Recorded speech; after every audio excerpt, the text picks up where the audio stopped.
Yo, it's your boy Ryan, Northwest Sports Fanatics, back at you with a new video. Today is Friday, June 7th, 2024, with your boy Ryan and the Northwest Sports Fanatics. Make sure you guys subscribe to the channel. Smash that like button either now or on your way out.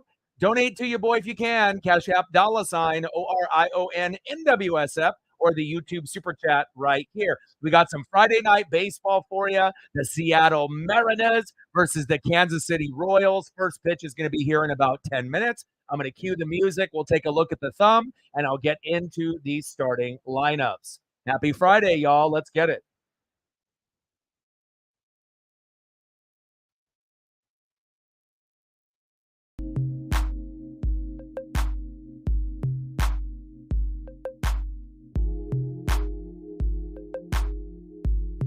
And on the thumb, we have Julio Rodriguez. And on the right, another superstar, Bobby Witt Jr. Let's start it off with the visiting Seattle Mariners. Leading off for the Mariners at shortstop, J.B. Crawford. Try to ends up, baby. Let's go. Batting second, playing third base tonight for Seattle, it's Demo Dylan Moore. Batting third, playing center field, no fly zone, Julio Rodriguez. Let's go, J-Rod. Batting fourth, batting cleanup for Seattle, first baseman, Ty France. Batting fifth, catching tonight for the Mariners, it's big dumper, Cal Raleigh. Batting sixth, DHing tonight for the Mariners, Mitch Garver. Batting in the 7-hole, right fielder, Mitch Haniger. Batting eighth, playing left field tonight for Seattle, Victor Robles. And batting ninth, playing second base for the Mariners, Ryan Bliss.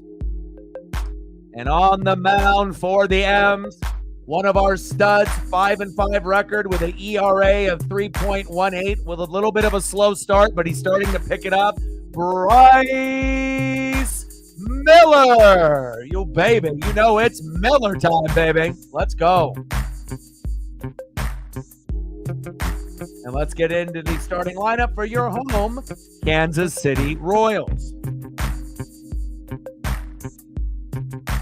Leading off for the Royals, playing third base, Michael Garcia. Batting in the 2-hole, playing shortstop, a stud, all-star, Bobby Witt Jr. Batting third, playing first base, Vinny Pasquantino. Batting cleanup, batting fourth, catching tonight for Kansas City, the OG, Salvador Perez. Batting fifth, DHing tonight for KC, Nelson Velasquez. Batting sixth, playing left field tonight for the Royals, MJ Melendez. Batting seventh, playing right field for KC, Hunter Renfroe. Batting eighth, playing second base for the Royals, Adam Frazier. And batting ninth, playing center field tonight, Kyle Isbell. And on the mound for the Royals with a 0-0 record, ERA of 1.50. Not a lot of not a lot of innings pitched, only 12 so far. It's Daniel Lynch the fourth. Let's go, baby.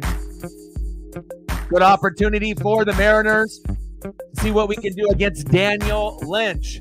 Now, the Seattle Mariners are first place in the American League West with a 36-28 record.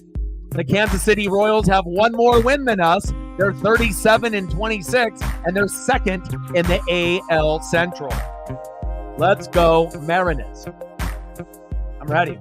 Always going to be a fantastic matchup when you got two of the best teams that are playing in the American League in the same night. Let's go.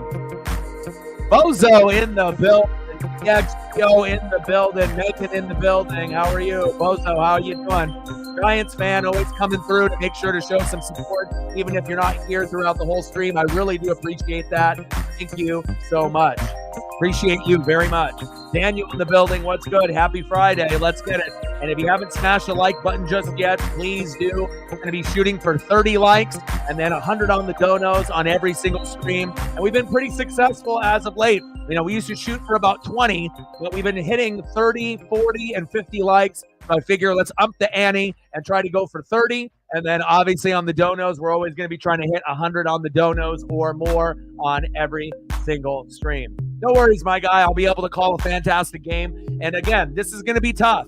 It's not going to be easy. You know, I got to put mad respect on the Kansas City Royals. It's not going to be an easy matchup when we play anybody in the Central. That's the Kansas City Royals, the Minnesota Twins, or even the Cleveland Guardians. I feel like the Central in the American League and the National League is very underrated. We're going to get a lot more, you know, obviously on the West, you know, in the National League and the American League. There's going to be certain divisions that are going to be a little bit more coveted and maybe a little bit more hyped up with a little bit more love in the media, right? So we obviously know we got who? The Seattle Mariners, and we got the Texas Rangers, right? And then the AL East, you got the Yankees, and you got the Baltimore Orioles. Those are going to be the powerhouse four, right? But we never can underestimate that other division, right? The Central. It may be the weakest to some people on both sides, but again, you're going to have a lot of movement, and there's a lot of teams that are very close to each other. And I never are going to take the Guardians, right, the Royals, or the Twins for granted. And on the flip side, right, you got the Braves and the Dodgers. You also got the Philadelphia Phillies, right? But then in the Central, you're going to have teams like the Cubs and the Brew Crew, and you can't really count them out. Now, they may not be as good as the Braves, Dodgers, or the Phillies, but if you actually watch Cubs and Brewer baseball, they'll surprise you from time to time, just like the Royals, Guardians, and the Twins. I feel like if you take those teams for granted, they'll punch you in the mouth, and then all of a sudden, if your offense isn't there, or if your pitching is a little suspect, you may be looking up at the scoreboard at the end and thinking, how the hell did we lose this game to these guys? But again, the bottom line is the Central is definitely underrated, and they're much better than people think. So I'm not taking this matchup for granted one bit. We've already played the Royals at home this season, and with this 3-game set, Friday, Saturday, Sunday, I'm not going to be greedy and try to act like the Mariners are the best thing since sliced bread, even though we are very good this year. I'm going to go realistic, and I'm going to try to go 2 for 3. 2 wins out of the 3 matchups. If we end up sweeping them, hallelujah, that'll be awesome. That'll be something that would be very unexpected. But if we can get 2 out of 3, that is the goal. 3 out of 3, you know, everything is, you know, fantastic, but I'm not thinking that's going to happen. And then obviously, worst case scenario for us would be getting swept by the Royals or only winning 1. So we want to make sure that we're keeping pace. And I feel we have a good chance today and tomorrow and Sunday to get a dub. Let's go. STL in the building. What's good, Bubba? How are you? NASCAR Cup Series, obviously here this weekend, and we got Mariners today, Mariners tomorrow. I might not do the Mariner game on Sunday because it's so early. That's at 11 a.m. I got NASCAR Cup Series that I usually watch around noon with Paisley also, and then we have an NXT WWE pay-per-view Sunday night at 5. So I haven't really decided what event I'm going to do on Sunday, but we are going to be here tonight and tomorrow for the Mariners versus the Royals. Let's go. Army in the building. How are you, my guy? Let's go. I just think that, you know, most people that are just occasional baseball fans, they love to shit on the Cubs and the Brewers and the Royals and the Guardians and the Twins. But if you actually look at their records, you know, most of the time, and there's going to be movement, like every once in a while, the Cardinals will move up and then they'll take the Cubs spot, you know, and obviously, you know, with the Royals and the Guardians and the Twins, they're going to go up and down. They're going to start flip-flopping with each other. But again, I feel that the Central is the most underrated in both. But again, are they good enough to make it to the World Series? Not so sure. And that's why people probably hate on the Central so much. They know that the teams are pretty good there, but if you match them up against the Dodgers, Braves, or Phillies, does anyone really think in a 7-game series the Brewers or Cubs could beat those 3 teams? Probably not. And then you got the Twins and the Guardians and the Royals.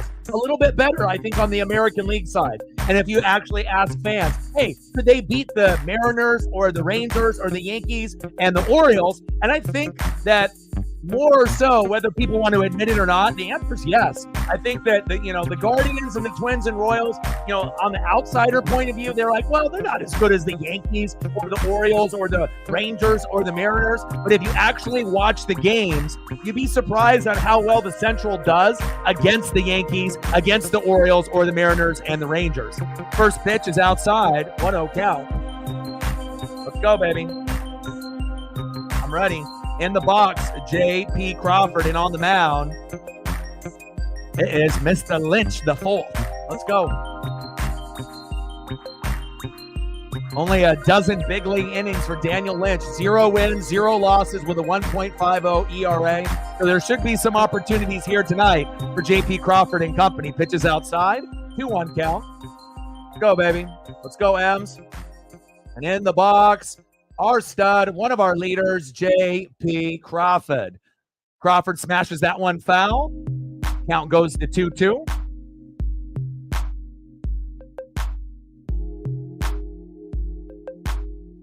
Let's go, baby. Let's go, JP. We need you today, baby. Brian Wu, fantastic yesterday. Pitches low and outside. 3-2 count. Count is full. And hopefully we get some big plays defensively out of JP here today. I need you. 2-way players, baby. I love them. Let's go, JP. Time is called. Let's go. Now, Bobby Witt Jr. And you notice JP pops it up towards left field with a little bit of carry. Wow! MJ Melendez with a Willie Mays type of catch. One away. That was going to be a stand-up double for JP if Melendez didn't get his ass in gear. Nice defense by MJ Melendez. I'm not a hater. We got to make sure we're giving love when we see good plays there. And we'll throw up the photo too. No haterade here. All right, MJ, I see you. Next up for the Mariners, it's Demo Dylan Moore. Let's go, baby. But ever since Bobby Witt Jr. from his rookie year went from third base when I saw him against Julio in his rookie year when I went to Seattle in 2022 in late April, they made the switch to shortstop, and I think that's a little bit more of a natural position for him. But the thing is Bobby Witt Jr. is so talented. He could play third base, second base, or shortstop with ease. I think that it wouldn't really be that much of a problem. Now, obviously, he would favor probably playing shortstop and third over second, but I think if they were in dire need and they said, hey, Bobby, we need you at second, I think he would do a fantastic job. Very athletic. He can hit for average. He also can hit for power. Unselfish type of player. Very likable. Bobby Witt Jr. Stud. Got nothing bad to say about him. Demo crushes that one. Foul. Nice souvenir for a KC fan. 2-2 count. Come on, Demo. And hopefully we can get a few walks and a few hit by pitches at some point in the game, especially if the hitting is a little light tonight. Ooh, did that hit Demo? Did that hit him? Oh, wow. That hit him in the ankle. There we go. There we go. I like that. Demo to first. I like that. I mean, I like talking about walks and hit by pitches, but I didn't think it was actually going to happen like 30 seconds later after I mentioned it. We'll take it. Next up, center fielder, Julio Rodriguez. Right ends up, baby. You got an exit velo of over 102 miles an hour by Mason Miller, obviously from the A's, which was incredible. There's probably only a handful of guys that would have been able to hit a home run on a 101 or 102 mile an hour pitch, but we still lost that game 2-1. 266 average, 5 homers, 24 ribbies in 2024 for Julio Rodriguez. And as the weather gets a little bit warmer, Julio and J.P. Crawford will start to get a little bit better. Let's go. I would agree to that. Megan in the building. How are you?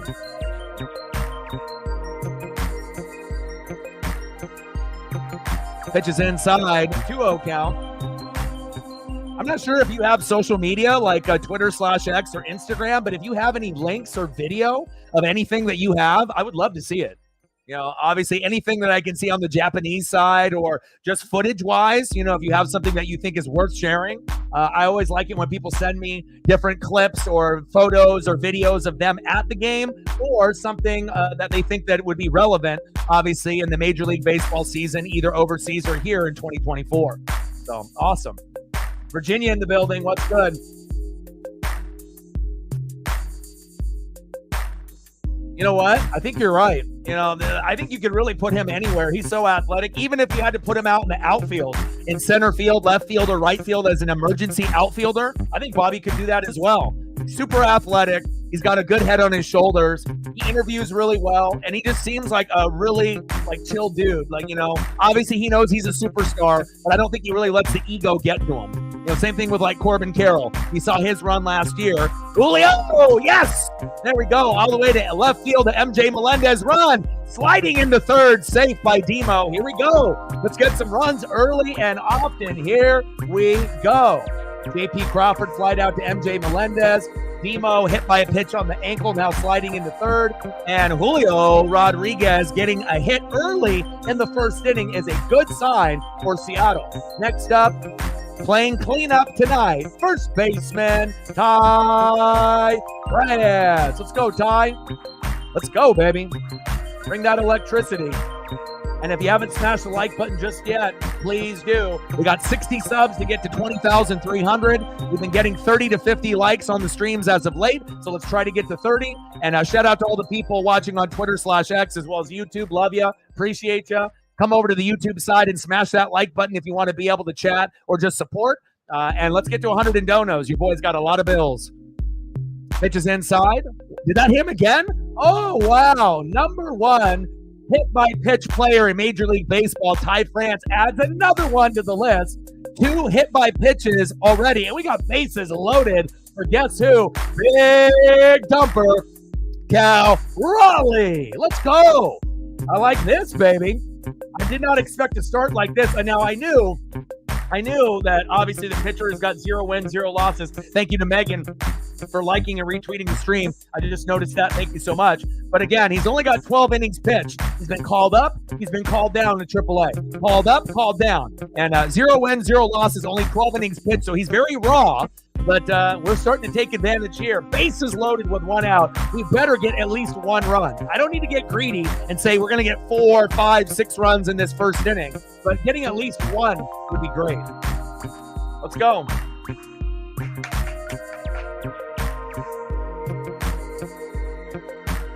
Go, baby. And I've been anticipating this series for quite some time because I love to be able to see how we match up and stack up against the greats in the American League. Hell, not only just the American League, the National League. When the Mariners play the Braves, the Dodgers, the Phillies, I already know what I'm getting into. I know it's going to be tough. And I just want to see how we hang with the big boys. And we've been very dominant in the AL West over the Rangers, Astros, Angels, and Athletics. But the Yankees and Orioles are better than Seattle. I will give them that. But I don't think we're that far behind. And the Royals and Guardians are probably thinking the same thing. We're not that far behind. If you look at the records, there's a few wins that they have on us, but not much. And if you win a few series, you're going to be able to catch up or surpass, the Royals, possibly. They're only back on 1 game on them. And then obviously with the Yankees and Orioles, only a few ahead of us. Cal pops up, routine play. MJ Melendez coming in from left field, 2 away. And Demo doesn't have enough room to tag up from third. Fuck. All right, bases loaded still. Next up for the Mariners, DHing for Seattle, Mitch Garver. Be a hero today, Mitch. Let's go. No strikeouts, pop-ups, or ground-outs. Let's go, baby.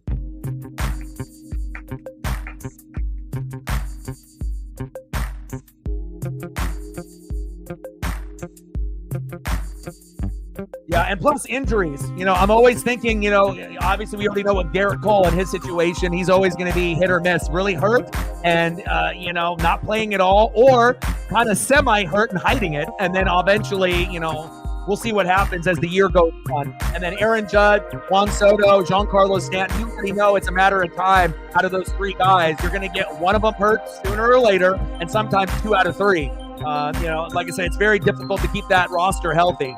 But we'll see how it goes with the Yankees after the All-Star break. I still got mad respect for them. They're very good this year, and the addition of Juan Soto has been the difference. Top of the first, 0-0, Mariners and Royals, bases loaded. 2 hit by pitches for Lynch. And we got 2 outs with Mitch Garver with a 2-0 count. Mitch, don't even swing. Take the walk or maybe get hit by a pitch and we can bring an automatic run in. You don't have to be hero. You don't have to play hero ball. Let's go, baby. We got Mitch's back-to-back, Mitch Garver and Mitch Haniger. Let's go. Come on, Garv. And Garv has probably been the most disappointing player out of all the Mariner players that we signed. Polanco hasn't been good. He's on the injured list now. Pitched down in the zone, out of the strike zone, but called strike 2-1 count. But at least, Luke Raley or Jose Caballero, at least that one, panned out. Oh, Garver. Pulled foul. Actually was a decent follow-through swing. Not sure if that would have been a home run if that stayed fair, but close. Let's go, baby. Keep grinding.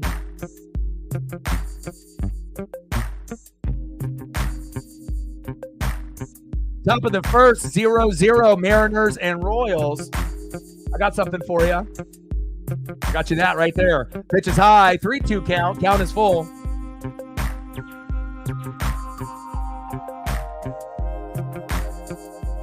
Top of the first, 0-0, Mariners and Royals. Bases loaded, 2 outs, 3-2 pitch to Mitch Garver, only batting 175 so far in 2024. Let's go, baby. Hey, and sometimes when you have a hitter that's struggling, the best thing you can do is not swing, right? Hit by a pitch or not swing. We'll take the walk, automatic run, like I just said a minute ago. 1-0 Mariners. Let's go. Sometimes when you just know. Let's go, baby.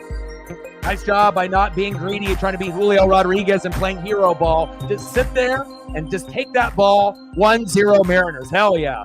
Next up for Seattle, right fielder Mitch Haniger. Let's go.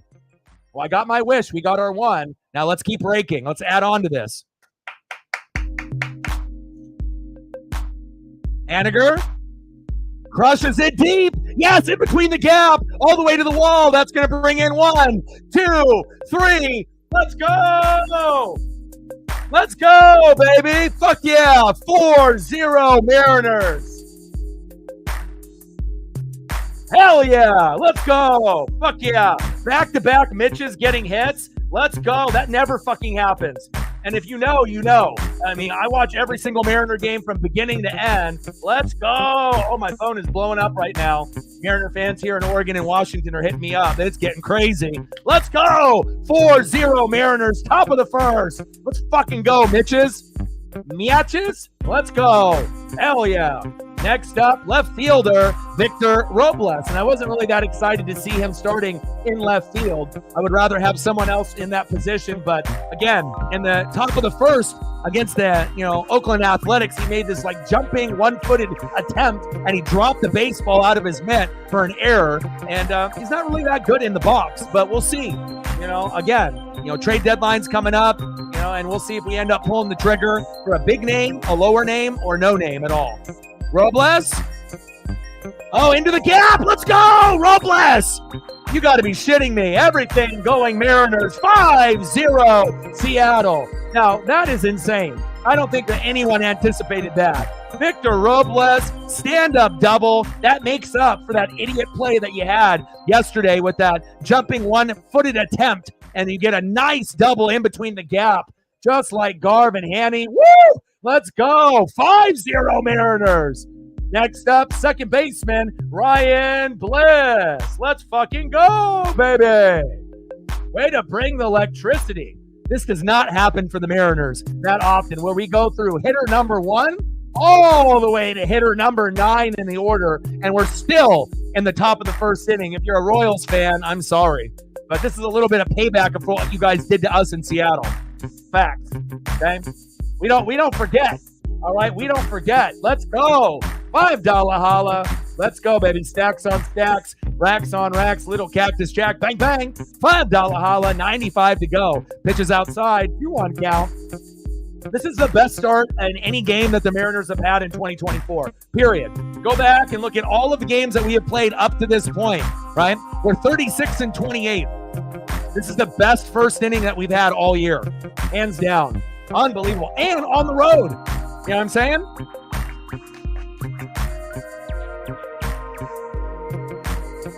Let's go. Let's go. Ryan Bliss. Home run. 421 feet. Robles. Go.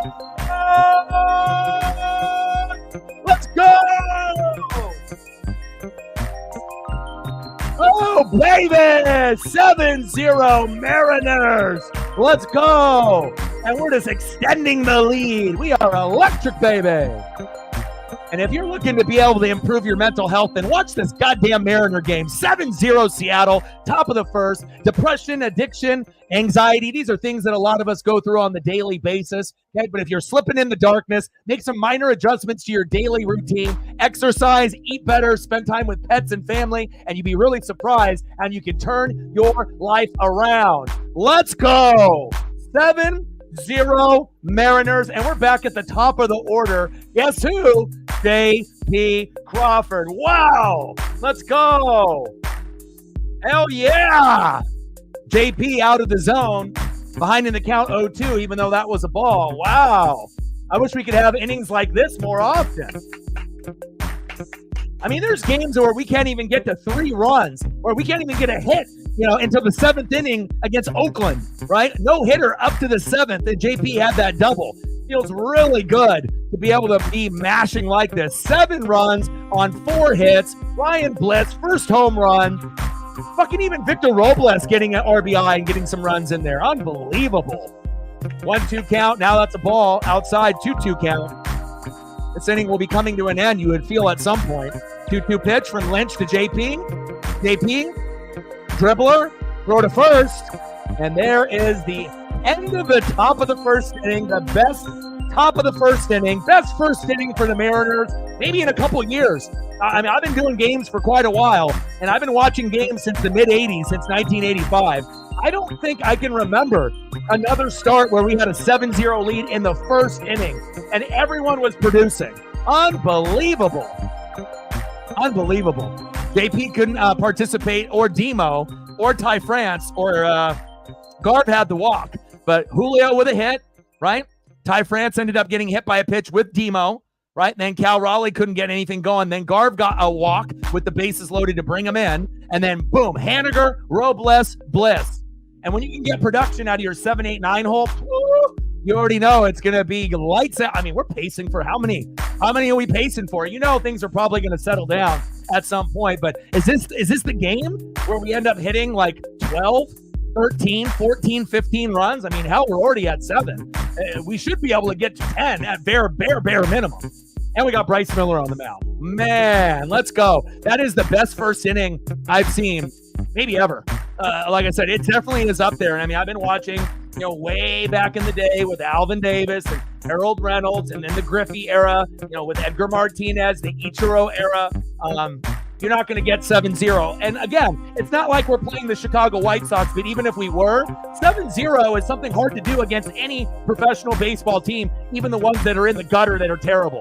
Let alone, we're talking about a team that's going to go to the playoffs, that has a chance to go to a World Series this year, an ALDS or ALCS, just like Seattle and the Kansas City Royals. Unbelievable. Let's go. So if you need just a quick review on how everything went down, Garver walked, so we had bases loaded, and then that brought in an automatic run, 1-0. Moore scored, Francis second, Rodriguez a third, 1-0 Seattle. Then Haniger doubled to center, Garver scored, Rodriguez scored, France scored, 4-0 Mariners. Then Victor Robles, the new addition for the Mariners, doubled to center. After Haniger doubled in between the gap, Haniger scored 5-0. Then Bliss got his very first home run with Robles on base, 7-0 Mariners, and now we have Bryce Miller. Let's go. Let's go. Sorry, Virginia. Not today. You got us maybe when you were in Seattle, but not today. Sorry. Let's go, baby. Pitch is outside. 2-0 count. 2 up for the Royals. Michael Garcia. Let's go. 266 average, 5 homers in 2024. Man, my phone is blowing up.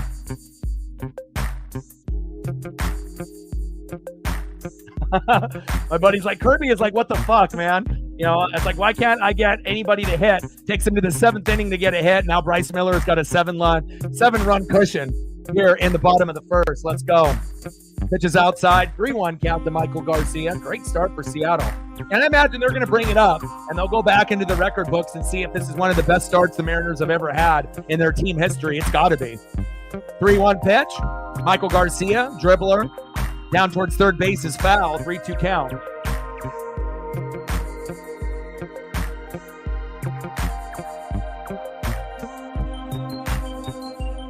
But it also helps, right? Let's be honest. It helps when you have a pitcher that's only has 12 innings pitched. And so essentially the guy that we're going against is a AAA pitcher. You know, he's got called up, he's got called down, he's got 0 wins, 0 losses. His ERA was low in the 12 innings. It was like just over 1, but still a little lack of experience. He got roughed up, and yeah, I would assume that we're going to see him back in AAA after tonight. We'll take advantage. Let's go, Bryce.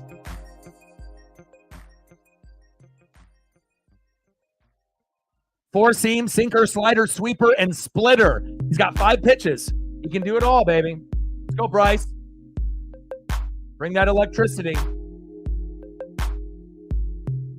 Next up, one of my favorite players in Major League Baseball, and he's not on the Mariners. It's shortstop Bobby Witt Jr. Absolute stud. 317 average, 11 homers, 46 ribbies. One of the best baseball players overall that's in the league. Facts. 1-out count to Bobby Witt. Pitches inside, but in the strike zone for a strike. 1-1 count. 7-game hitting streak for Bobby Witt Jr. Let's go. Paisley doesn't even know what to do with herself in here. She's like, Dad, 7-0, woof, woof. Let's go. 1-1 pitch. Bobby, right up the middle, right in between the shortstop and second baseman. And in most cases, that's an out, right? But just right in between the gap, and that's what Bobby is great at. He knows how to pull the baseball. He's a very good contact hitter. He's got great eyes. And there you go. Nice single to start it off for the Royals. Next up, first baseman, Vinny Pasquantino. Reflect, let's go, baby. Man, you might have missed the best first inning in Mariner history. Okay, we had a couple hit by pitches. So JP had this real deep hit that MJ Melendez kind of did a Willie Mays catch, one away, right? Demo got hit on the ankle, so he went to first, right? So that's kind of started it off. Ty France got hit by a pitch. Julio got a little single, right? So we had bases loaded, and Garv was up. And, I was just thinking, hell, just get hit by a pitch again or just take a walk and let's get that automatic run. That's what happened. And then right after that, the Mitches, both of them, started raking. You got a double by Mitch Haniger, right? Ended up bringing in 3. Then, obviously, Victor Robles ended up bringing in a run as well. Got a nice double in between the gap right after him. And then Ryan Bliss with his very first home run of 2024, a 2-run jack with Robles on base. And now we're sitting at a 7-0 lead. I have not seen us go from the top of the order, and all the way to the end of the order back to the top in an inning in 2024. I don't even know if we did it last year. That was incredible. Best first inning I think I might have ever seen in my life. That was incredible. But we're not done. 0-2 pitch to Pasquantino. Smashes that foul towards first base. Behind in the count, 0-2.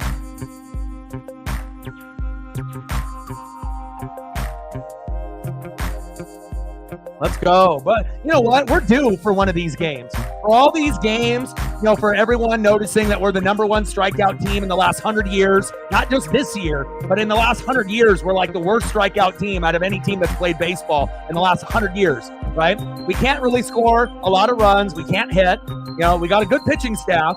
We got a good closer, right? But every once in a while, we'll be able to show people that, hey, we can hang with the Orioles. We can hang with the Yankees. We can hang with the Royals. We can hang with the Phillies and the Dodgers and Braves. And here we are. Popped out. 2 away for Pasquantino. Next up, the OG, one of the more underrated catchers in the game, Salvador Perez. Always does damage to the Mariners. Hopefully we can keep it to a minimum. 309 average, 10 home runs, and 41 ribbies. The second best player on the Royals behind Bobby Witt Jr. Steve in the building. What's good, brother? Let's go. $5 holla. Man, I'm telling you, if you have a chance to watch a replay at any point, man, please do. Stacks on stacks, racks on racks, little cactus jack, bang, bang. Appreciate you, Steve. Steve with a $5. Reflect with a $5. 1, 2, 3, 4, 5, 6, 7. $7 for 7 runs in the first inning. Stacks on stacks, racks on racks, little cactus jack, bang, bang. Let's get 30 to 50 likes tonight, and let's hit 100 on the donos, baby. Bryce Miller tries to jam Salvador Perez. Count remains 0-2. Let's go. I don't know if I would say best catcher in the game. You're a Royals fan, so you're biased, but he is an OG. He is one of the most underrated catchers. I'm not sure best in the game, but he's good. 0-2 pitch.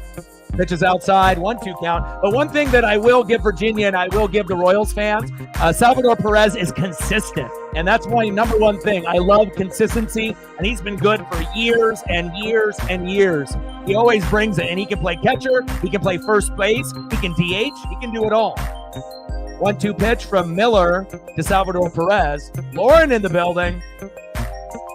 $7 dono for those 7 runs in the first. Stacks on stacks, racks on racks. A little cactus jack, bang, bang. Let's go. Salvador Perez in the box.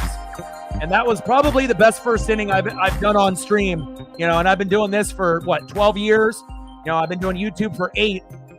Mariner games for probably the last 3 to 4 years. And there we go. Punched him out. There we go, Bryce. Let's go. But as far as consistency is concerned, I don't think Salvador Perez gets enough credit, and that's why, for me being a Mariner fan, I will give credit where credit's due. It's not always the name on the front of the jersey, the team name. Sometimes it's the name on the back. And would I want Salvador Perez, even though he's a little older, on the Mariners? Hell yeah. The guy is an OG. He always can get home runs, singles, doubles, triples. He can DH if you need that hitter with the tree trunk legs, and he's a pretty damn good catcher at this point of his career. Facts. All right, baby. Let's go. Woo! I'm ready. Let me know what you guys want to do for photos if there's anything specific. I got you. Man, I'm sweating in here, and it's pretty hot today, over 80 degrees here in Oregon, so it's definitely a little hotter here in the studio. I am sweating a little bit, but again, when you get 7 runs in the top of the first inning, it'll definitely make you sweat up a little bit. Let's get a little Mariner Moose here for Bryce Miller. There we go, baby. 1 inning pitched, 1 hit, 0 earned runs, 0 walks, 1 K. I like it. I like it. And not to pour salt into a wound for Virginia and the Royals fans, let's take a look at his stat line for Daniel Lynch. 0 wins, 0 losses, ERA of 1.50, 12 innings pitched total. So he's been a AAA pitcher that's been called up and called down. Not a great inning. 1 inning pitch, 4 hits, 7 earned runs, 1 walk, no Ks, 40 pitches in the first inning. He won't even get past the 4th inning on that pace, and his ERA has gone from 1.50 to 6.23. We probably won't see Daniel Lynch ever again. Well, we might see him next year or the year after, but he's definitely going back to AAA. I am sorry, Mr. Lynch. Man, unbelievable. All right, baby. Let's go, M's. Let's try to get a big number tonight. I mean, we're already at 7. Let's try to get 10 or more. And once we hit 10, if we can get that number early, maybe we can hit like a record for the Mariners. Maybe we can hit like 15 runs today. I mean, we're already halfway there. Let's go. Next up for the Mariners, it's Demo Dylan Moore. Pitches high and outside, 1-1 count. And he's already hit a couple batters, right? Demo in the ankle and Ty France. 1-1 pitch. Demo jammed right up the middle. Throw to first. Got him. 1 away. A sigh of relief for Royals fans in Virginia there. Next up, center fielder Julio Rodriguez. Try dance up, baby. Let's go.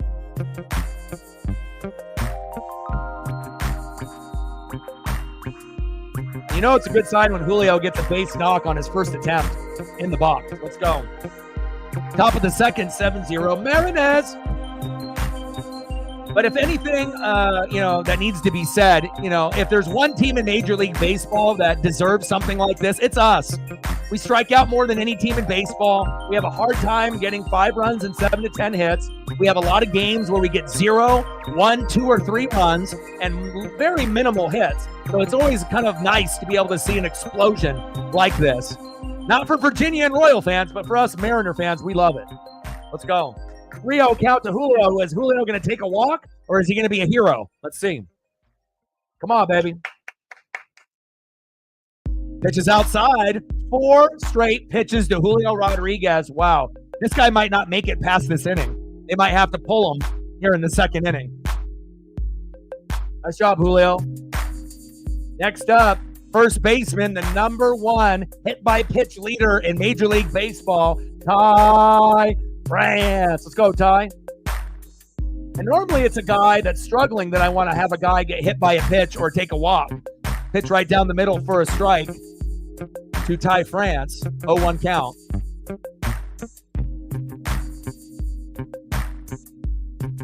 Let's go, baby.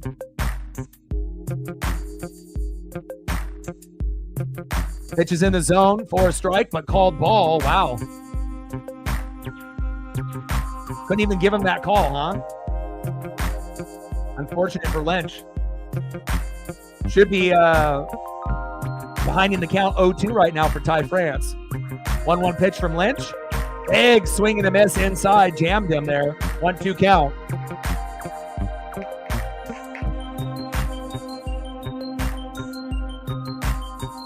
Trident's up. And if anyone's got a Twitter/X, do your boy a solid and like and retweet the stream. I would appreciate that very, very much. I just saw your link, Army. Thank you so much for the Pacific League highlights. Thank you. Appreciate you. Shout out to Lauren and Odin, as well as True North Trident and a few others, as well as Megan. Let's go. 1-2 pitch. Big lazy swing by Ty France. Struck him out. We're going to give Lynch his flowers. He deserves it. First K for Lynch here on the night. Daniel's like, God damn, I didn't know Major League Baseball was going to be this tough. Let's go, baby. We're not going to be haters here. Next up, big dumper, catcher, Cal Raleigh. Let's go, Cal. Top of the second, 7-0 Mariners. And that might have been the best first inning in Mariner history. You know, like I said, I don't remember, and I usually have a pretty good memory in sports, considering I do baseball, basketball, football, hockey, NASCAR, wrestling, and everything in between, UFC and boxing. But I can't remember, for the life of me, when the last time we scored 7 runs to start off a game. And on the road, for that matter. That makes it even more special. We didn't even do it at home. We did it on the road. Crazy. Top of the second, 7-0 Mariners. Runner at first, 2 away, 0-2 pitch. Pitch is outside for Lynch to Raleigh. 1-2 count. Let's go, Cal. Cal calls for time.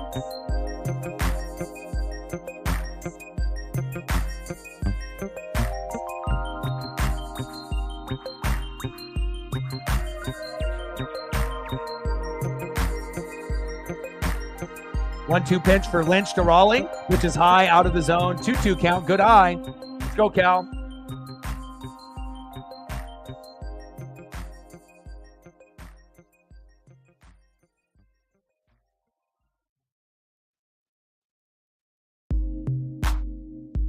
Pitch is inside towards the ankle. Almost hit him.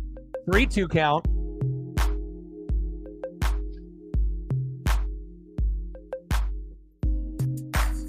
Michael Waka with a fractured foot, not a good sign for KC. That's why we're seeing Lynch here today. 3-2 pitch to Raleigh. Chops that one foul. Nice souvenir for a KC fan.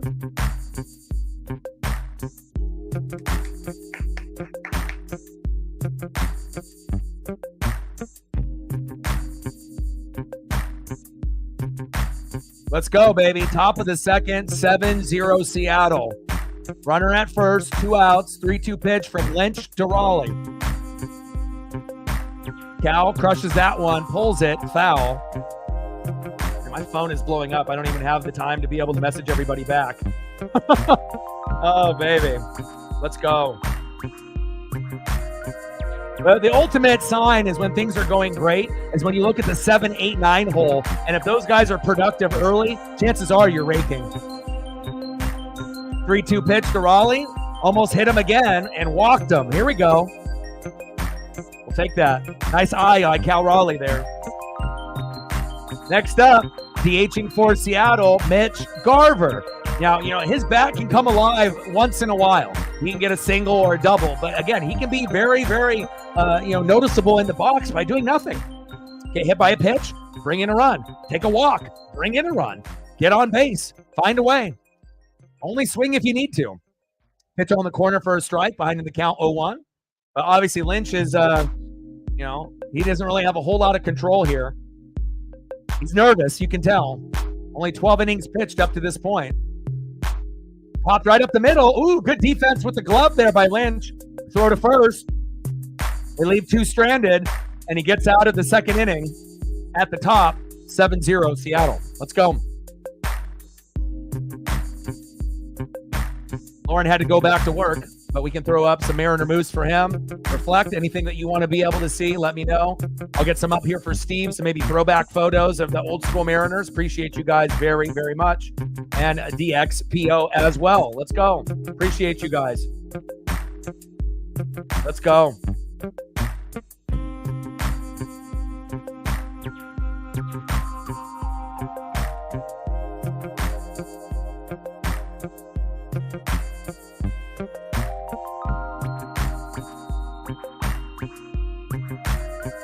Good stuff.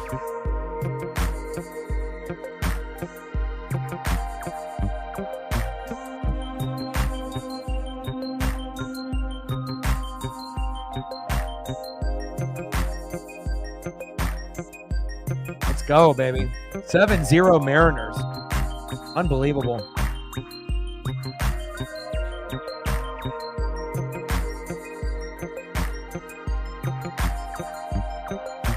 And we'll try to sprinkle them in, in between the innings here.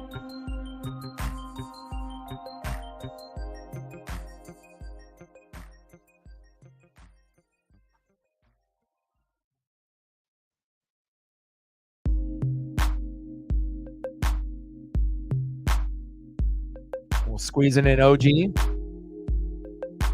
how about one more?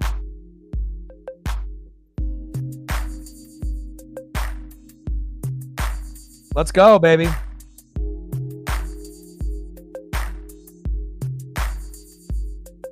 All right, due up for the Kansas City Royals in the bottom of the second inning.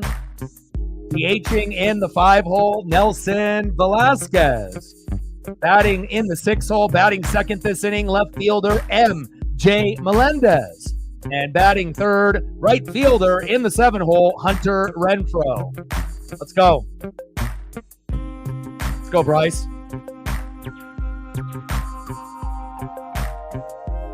First pitch, try to jam Velasquez, popped up. We got 3 Mariners approaching the baseball in foul territory. And Ryan Bliss making an amazing grab, making it look easy. Okay, Ryan, I see you. One away. Nice job. Okay, Ryan. Now, they're making me work today with all the different button clicks, with all the photos and all the different logos. Wow, okay. Next up for the Royals, left fielder M.J. Melendez. Looking a little bit like Griffey there. I see you. 164 average, 5 homers, and 13 ribbies for M.J. Melendez. Eric in the building. What's good? Like, sub, donate, comment, share, help your boy out. We got 45 people watching. Let's go for 30 likes or more, and let's try to hit 100 on the donos. And we have been hitting 30 to 50 as of late, so we're going to raise the goal from 20 likes to 30. There we go. Throw to first. Routine play, 2 away.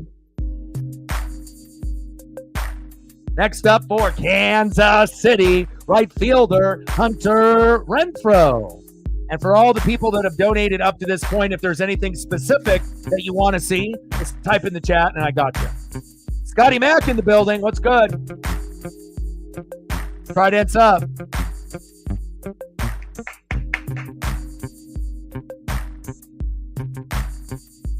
Pitch is in the zone for a strike. 0-1 count. And I was doing some research last night to see, the plus and negatives of bringing in a Vlad Jr., a Bo Bichette, or like a Luis Robert, Jr. And I was actually looking at like games played, because I know Luis has missed a lot of games. You think Mitch Haniger has missed a lot of fucking games as of late. Luis Robert hasn't completed that many full seasons. As far as games are concerned, he hasn't even been able to hit over 100 games in the last 5 seasons. It's pretty glaring. So if we trade for a guy like that and give up a lot with our prospects, I'm not sure if we want to bring in a guy that's only been, playing 30, 50, 60 games in a 162 game season. If you go back and look at his last 5 years, it's not pretty. He gets hurt a lot. Is that really what we want to invest the future in for a guy that gets hurt all the time? I mean, we already have done that with a few guys. Is that a guy that we really want? And then obviously with Bo Bichette and Vlad Jr., we're going to have to give up too much to get a guy like that. So, maybe going for a lower name individual on a bad team, which I guess would fit the bill for Luis Robert Jr. because the White Sox are fucking terrible. But I'm not sure if I want to bring in a guy that's got that injury type of history. It's glaring. Go and look it up. I almost had to take a double take to actually take a look to see if that was correct. I was like, is this the actual correct number of games played in the last 5 years? Scary. Still a good player, but not someone that I would want on the Mariners. Bottom of the second, 7-0 Seattle. And those are like the X factors that you have to look at. Nobody's looking at the games played, unless you're actually a diehard. That one is chopped foul by Hunter Renfroe. Count retains 1-2. Scotty in the building. What's good, brother? Fucking, it's a good Friday. Bottom of the second, 7-0 Seattle. 1-2 pitch. Bryce Miller, big swing and a miss. Got him. Oh, did he get a piece? No way. Oh, I thought he got him. I was going to say, he didn't get a piece, did he? Slight piece, supposedly. Count retains and remains 1-2 to Hunter Renfroe. And we're not talking the wide receiver. Spelled differently, too. Renfroe. Not F-R-O-W. 1-2 pitch. Pitch is outside for Bryce Miller. 2-2 count.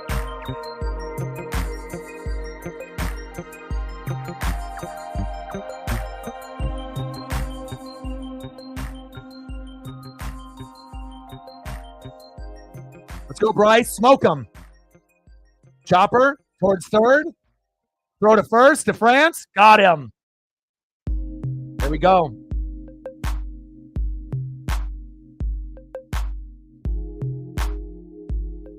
End of the second inning, 7-0 Seattle. I don't know how often we're going to say something like that, so I'm definitely soaking it in. Next up for the Mariners, 1-for-1 with 3 RBIs, right fielder with a stand-up double at his first at-bat. It's everyone's favorite, Mitch Haniger.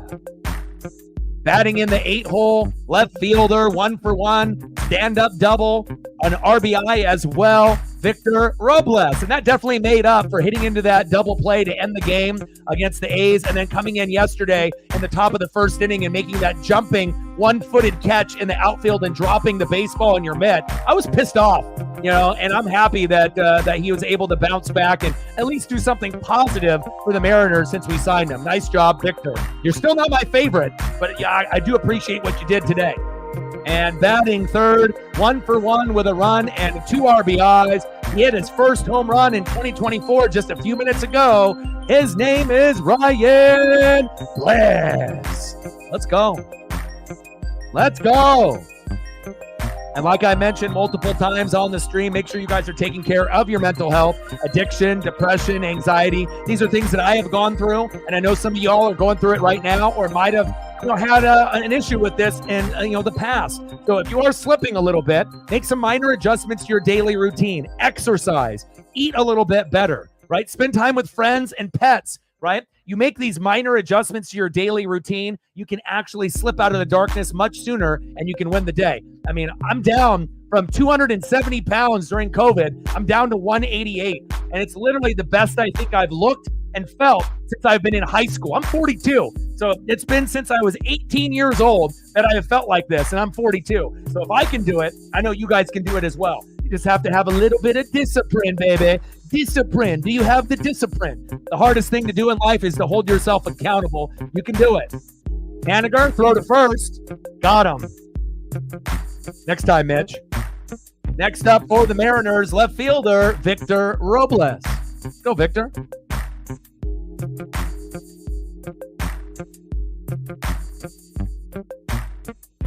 Thank you, man. Took a lot. And it's also more than just exercising for an hour and a half to 2 hours a day with my pup. I've cut off soda. I've cut off beer and booze, and I don't eat fast food. So that's the reason why I was able to lose all that weight, not just by walking. I don't lift weights or anything like that. It's just walking with my pup, morning, afternoon, and night, 30 to 45 minutes at a time, and then cutting back on the soda, the booze, the beer, and no fast food. Even though I'll have a cheat meal maybe like once a month where I'll like hang out with my best friend Justin and we'll go to like Ground Control, like an arcade, and I'll have a slice of pizza, you know, and maybe a beer, but that's about it. Victor Robles chops that one foul, behind in the count 0-2. But it's crazy to be able to wake up and not feel like hungover or sick, or, you know, to feel like, you know, when you look in the mirror and you're not ashamed of what you see in the mirror, you know, because especially if you let your body go and, you know, or you're depressed, you know, sometimes you'll overeat and you're not exercising, you're shutting everyone out, and you can definitely gain a lot of weight. And sometimes it's not pretty. It's not pretty what we see in the mirror sometimes, you know, but if you're not happy with what you see, you got to be able to make a change. And, you know, if you're willing to do that, you know, you can make the change, you know. It was tough, you know, but once you get past like that 21st day, it becomes just an everyday routine. Big swing and a miss from Lynch to Robles. Got him. We're going to make sure we give Lynch a little love. Rough day for him. All right, Daniel. Second K for Daniel Lynch, the fourth. We're not haters here. But I'm not going to throw a pity party either. But if anyone does something successful, we'll give them a little bit of love. Next up, 1 for 1, Ryan Bliss. Bring that electricity to the lineup, baby.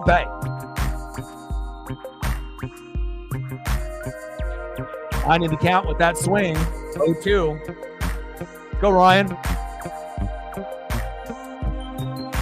Pitches inside, almost hits Bliss on the foot, 1-2 count.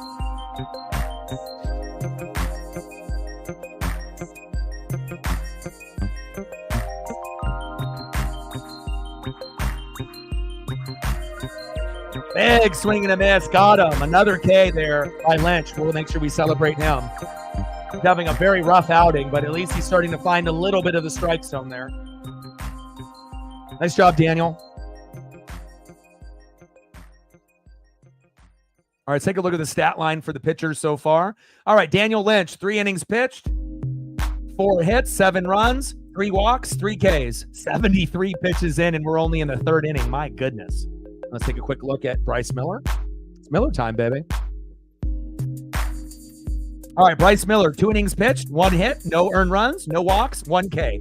31 pitches in, and he's got his ERA down from the initial 3.18 to 3.10. And if he has a good outing, we'll be able to get him into the 2s, like 2.8, 2.9. And a high 2 is better than a 3. Anyone knows that. Let's go. Let's go to the bottom of the 3rd inning. Let's see who's up for Kansas City.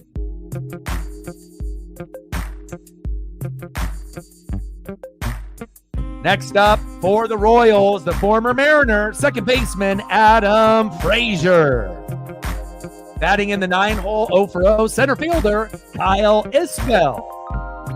And batting third, back at the top of the order, 0 for 1, third baseman Michael Garcia.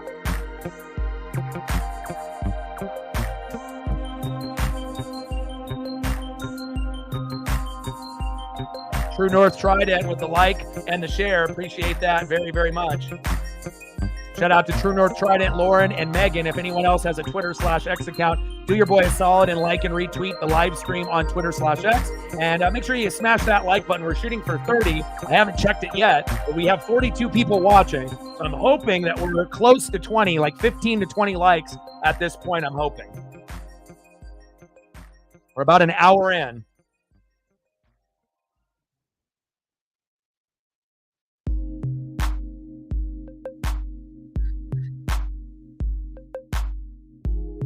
All right, boom. We just hit 20.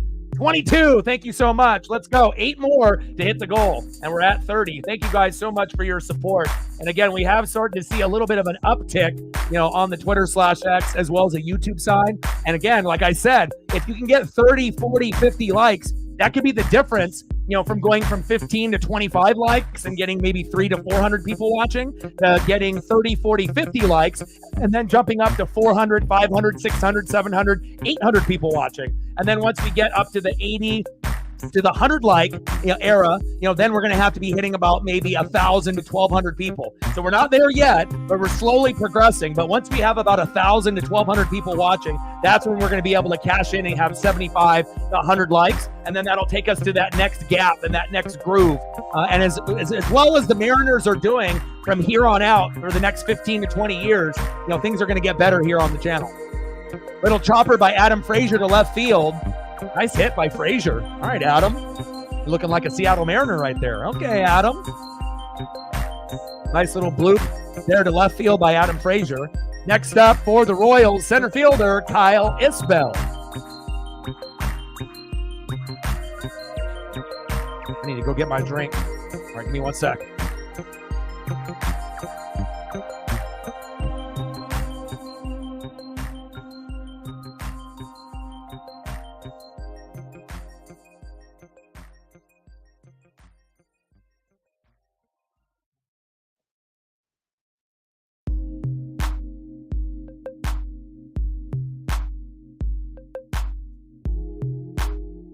Ryan Bliss, 1 away.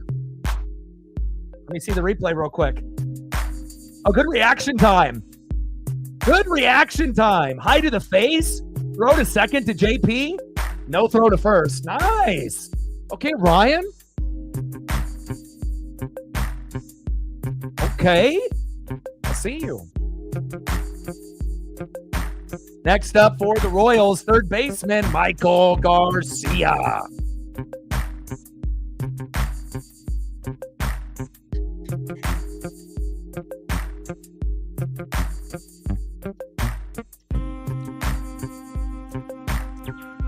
Bottom of the third, 7-0 Mariners. Michael Garcia in the box, 0 for 1 with a ground out in the first. 1-0 pitch from Bryce Miller to Garcia.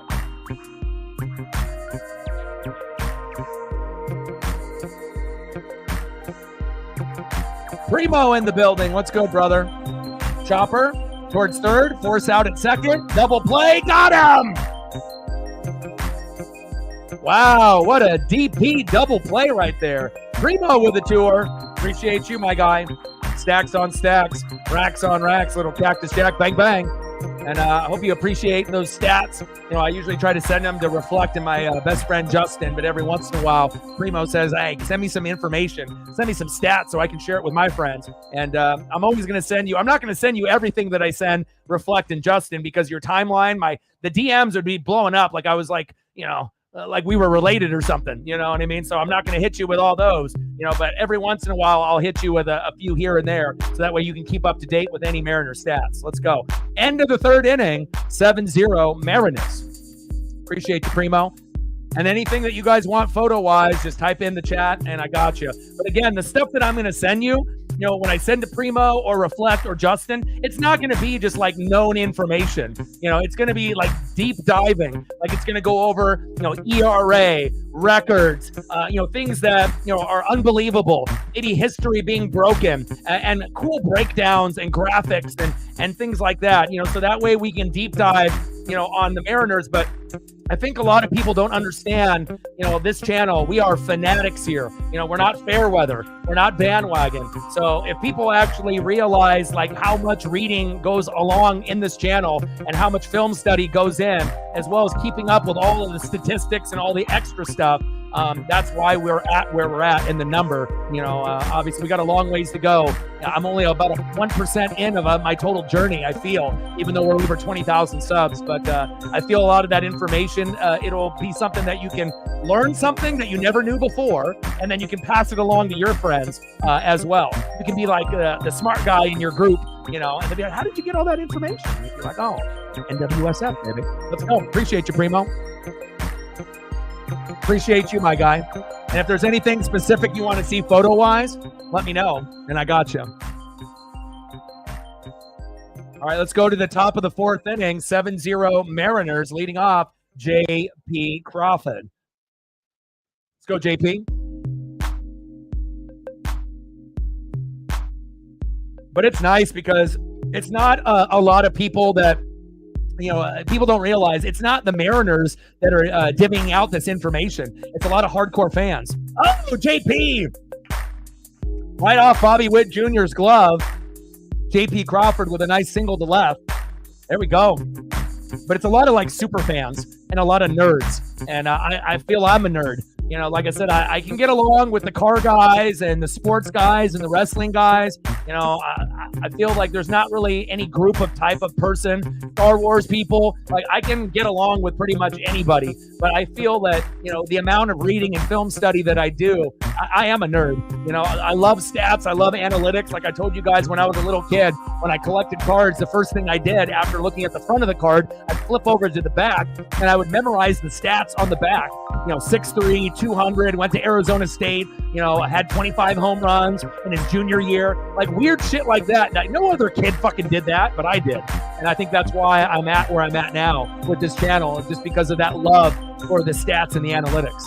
Top of the fourth, 7-0 Seattle, runner at first, JP, 2-0 pitch to Demo, pops it up a mile, should be a routine play. Shallow center field for Adam Frazier, one away. Next up for the Mariners, center fielder, 1-for-1 with a run and a base on ball, Julio Rodriguez.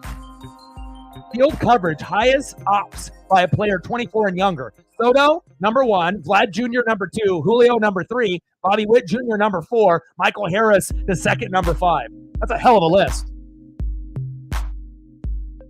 Let's go, Julio. 1-for-1, single, walk, and a run. Pitches inside, 1-0 count. Try dents up, baby. Let's go. Pitches low, out of the zone, 2-0 count.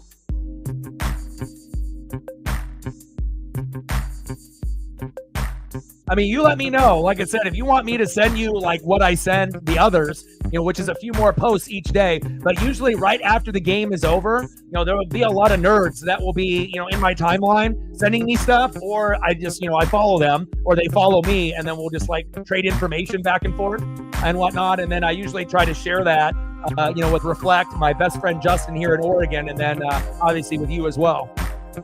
And a lot of it is like stuff that I didn't even know. And I feel like I'm a super nerd. And when I'm like getting educated by people and I feel like I'm a super nerd, no matter how much of a nerd you think you are, or how smart you are, you can always learn from someone else. There's always going to be someone smarter than you that's out there.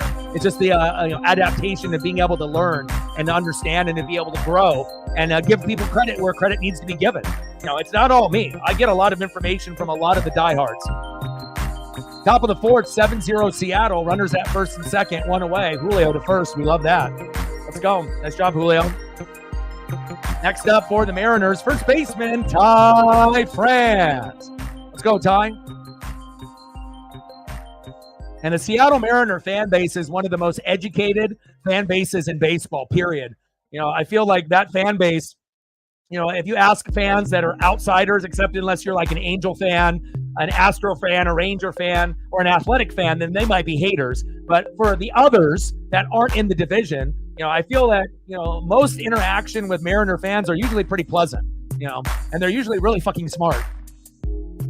Oh, Ty! There we go. JP coming home.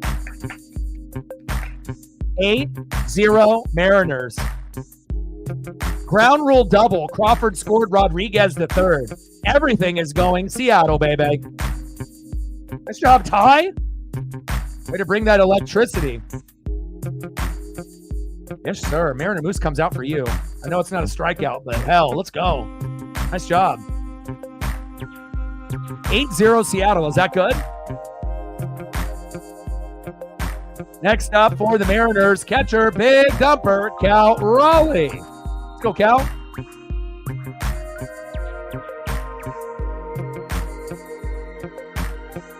Big swing and a miss behind in the count, 0-1. Focus, Cal.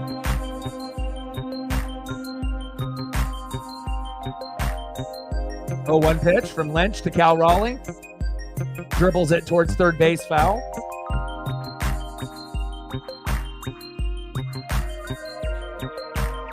It's crazy. He's already approaching 90 pitches, and it's the 4th inning. Wild. He's been getting better after that first inning. You know, he's not great, but obviously giving up all those runs and hits. But there we go. Big strikeout on Cal Raleigh. 2 away. And we'll give Lynch his love. We're not haters. Nice job. How many strikeouts is that for Lynch now? 4 Ks, 3.2 innings pitched, 6 hits, 8 earned runs, 4 walks, 4 Ks, 90 pitches. Not ideal, but we still will give him some love for those Ks. Next up, Mitch Garver, 0 for 1, a walk and an RBI in the first and a run. Let's go, Miach. Like, sub, donate, comment, share. I was thinking that we would be getting Matt back today, but I'm not sure if he ended up staying an extra day there in Oahu. But he was gone for 10 days, and I think today is day number 10. So maybe we'll end up seeing him tomorrow, but I haven't heard from him.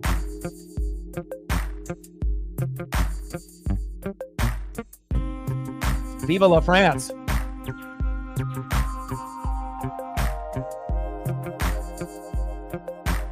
Yeah, I always try to remember stuff like that, but I love learning from you guys, because you guys are fanatics too, and I like to be able to learn like obscure facts and things that, every day I try to learn something new.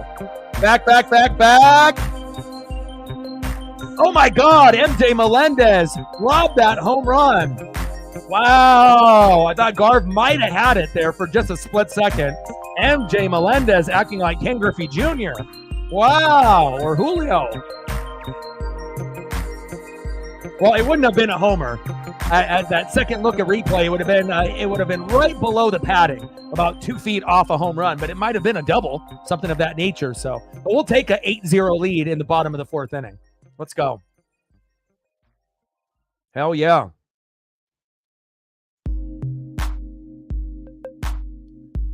Yeah, big facts. Yeah, I'll throw some up for you now and just get it out of the way for you. No worries. Some people don't care about the photos, but I just try to throw it up for them so that way we get to know people a little bit more, like what their favorite things are, and then it just adds something extra to the stream. No, but I'll throw a few things up here for you. Let me clear some room. Let me throw up a couple of photos for you. Megan's an OG. It's okay. Like I said, we got other people that are supporting today, and I'll still just throw some stuff up for you. No worries.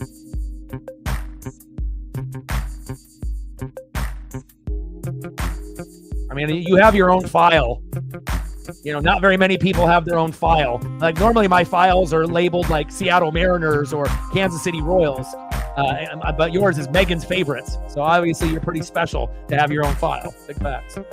We appreciate you. But I'll squeeze them in.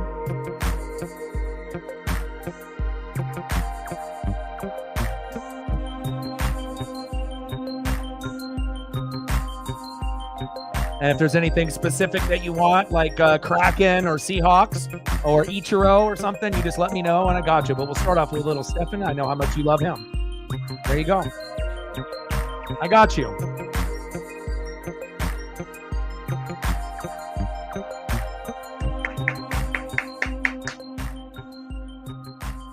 I know.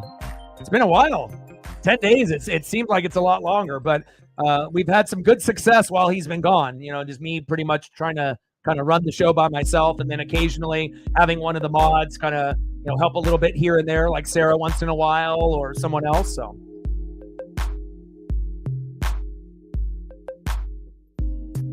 all right, I got you. Good choice. We should have 2 All-Stars, in for sure. Brian Wu and Andres Munoz, and then they'll probably throw in Julio for the fan vote, even though he doesn't deserve it. Ooh, the rain is coming down in Kansas City. Hopefully the game doesn't get delayed. Bottom of the 4th, 8-0 Mariners. Pitches outside for a strike. 2-1 count. Let's go, Bryce.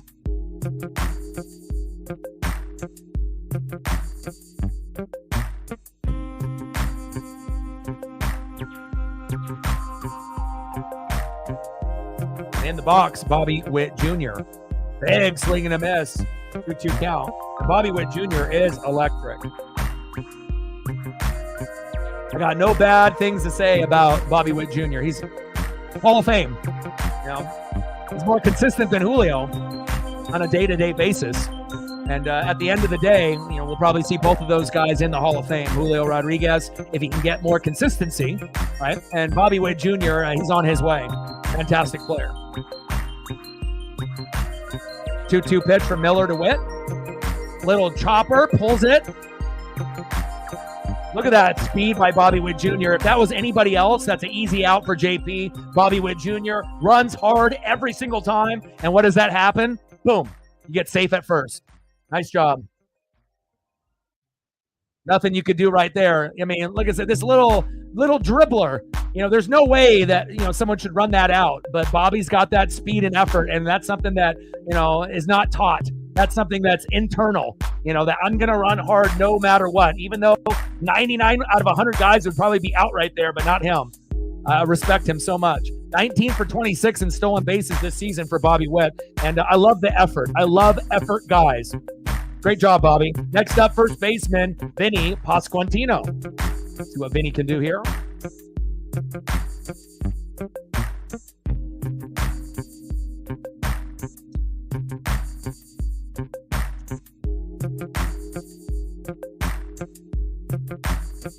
Yeah, we got a 3-game set. We got tomorrow, we play, I believe, early, like at 1. And then on Sunday, really early, like at 11. And it's not Brian Wu pitching. So it might get a little ugly on that Sunday broadcast. I might stream it, I might not, because we got the Mariner game at 11, right? We got NASCAR Cup Series at like 12:30, I believe. And then we got an NXT WWE pay-per-view at 5. So I haven't really decided what I want to do yet on Sunday. Take the day off, spend it with Paisley, and just enjoy my day off. Or if I will end up doing that Mariner stream at 11 a.m. or the NXT stream at 5. I haven't really decided yet. But I will be doing the Mariner game tomorrow.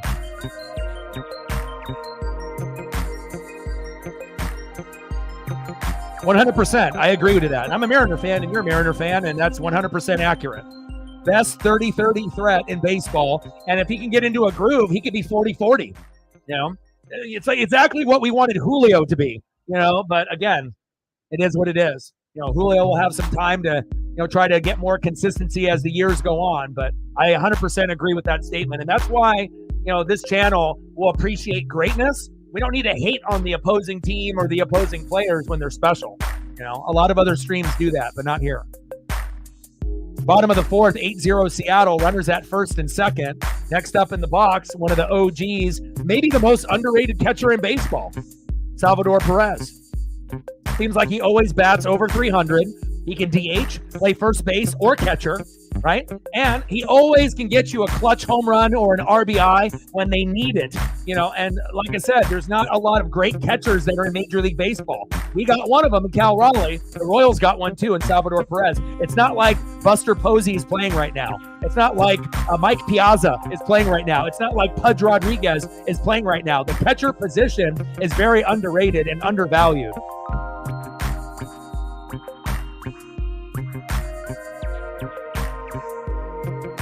Odin's son for a tenner. He's like, I'm not in the stream, but I still got you. That's love, dude. Thank you so much, dude. Odin, OG. Chopper. Oh, bobbled. Throw to first. Got him. Thanks, Odin. And I'm going to need that, too. Like I said, dog food is $80.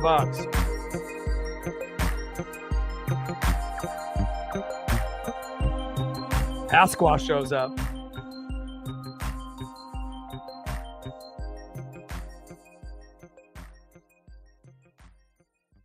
That's when you know people love and support where they're not even in the room, but they'll still, they know I'm live and they're going to support. So it means a lot,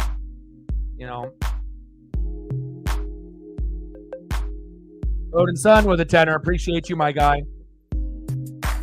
Not even in the stream and showing some love and support. Stacks on stacks, racks on racks, little Cactus Jack. Bang, bang, $10 holla. I don't even know what we're at on donos because Matt's not in the room, so I haven't been keeping track. Normally we keep track on where we're at, but I have no idea. I just want us to get to 30 to 50 likes and as close to 100 in donos as we can get would be great because I know I have the internet bill due in like 3 days, and then I know my cell phone bill had a big spike. It went from like $100 to $105 to $116, and then they sent me a text message saying it's 131, and I haven't done any changes to my cell phone. So I don't know how I'm going from 116 to 131. I have an unlimited data plan or whatever, but I had Sprint and then T-Mobile bought them out, so I had really no choice. But I'm a little pissed off that the bill is so high. $131 for a fucking cell phone in a month is a lot, especially when I only get paid once a month on the YouTube side. So that's why I need like Venmo and Cash App a few times throughout the month to pay the internet bill, to pay my cell phone, things like that. So, and then that one will be due, I think, in about 5 or 6 days. So I got a little bit more time, internet bill and then the cell phone bill, but both of them have to be paid within the next week. So hopefully we can get some good support within the next 7 or 8 days. Bottom of the fourth, 8-0 Seattle. Runners at second and third. 1-2 pitch to Velasquez. Chopper, routine play. Fumbled the bag. And there's the first run for the Royals. Bobby Witt Jr. scores 8-1 Seattle. Damn it. Nice play there by Nelson Velasquez. Next up for the Royals, left fielder MJ Melendez. Nemo couldn't handle it. Makes me kind of wonder if Josh Rojas was at third base. Is that an out? Probably. Just making a little note to myself. Not saying that Demo is terrible at defense, but Rojas has been playing a little bit better. And I don't know why we keep doing this like rotational shit at third. Rojas should be the everyday third baseman, but I'm not Scott Service. MJ Melendez, back, gone! Wow, and just like that, a 3-run blast. Melendez, Pasquantino, and Velasquez scores 8-4 Mariners. Just imagine if the Mariners didn't have that big inning and we only had like 1 run right now. We'd be sitting at 4-1 or 4-2. Unbelievable. Great comeback by the Royals. Wow. MJ Melendez trying to do his best Ken Griffey Jr. impression. Okay. He's like, I'll rob a home run and I'll hit a home run. Exit velo 108.7. Wow. Okay. Virginia, he was about to turn the game off. Not anymore. Nice job. Next up for the Royals, right fielder Hunter Renfroe.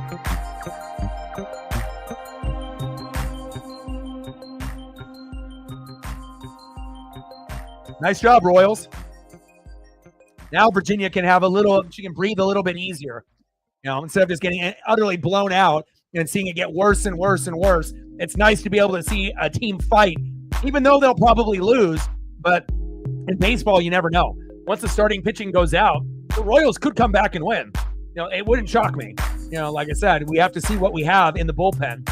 And again, 8-0 seemed pretty nice. Even 4-0 would have been nice, but with 2 swings, boom, 4 runs. It's crazy. Baseball is a crazy sport. Everything looks like it's in control, and then in a matter of a half inning, the lead is cut in half. Unbelievable. And again, we got a first-place team in the American League West in the Seattle Mariners, and you got a second-place team that should probably first place over the Guardians. I mean, they're going to be flip-flopping back and forth. The Twins will probably be in third for most of the year, but the Guardians and Royals are very even. And honestly, I think the Royals might be better. But again, they're going to have to battle it out to see who is first in the division.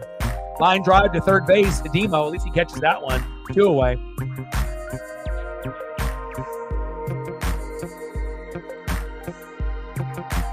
Next up, the former Mariners second baseman, 1-for-1, Adam Frazier.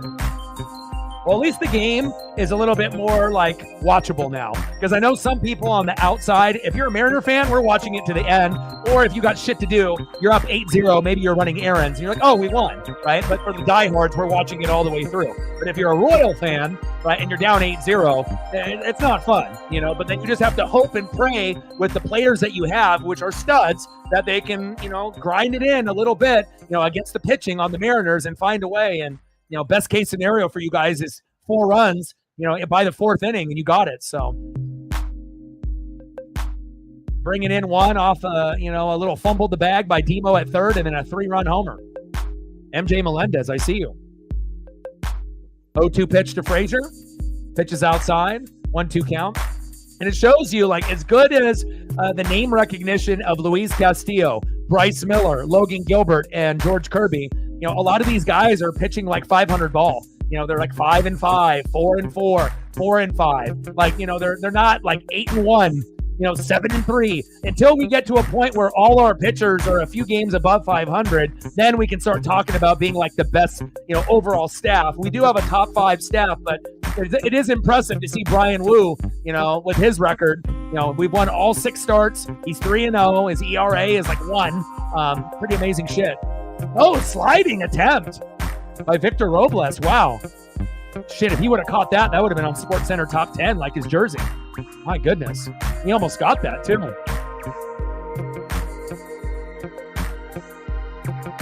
If he just would have took one more step before that slide, he would have caught it. That was actually pretty good timing by Victor Robles.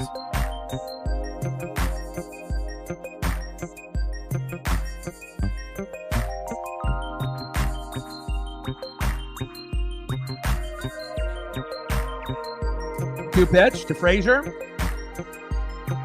Could be a routine play for Haniger. There it is.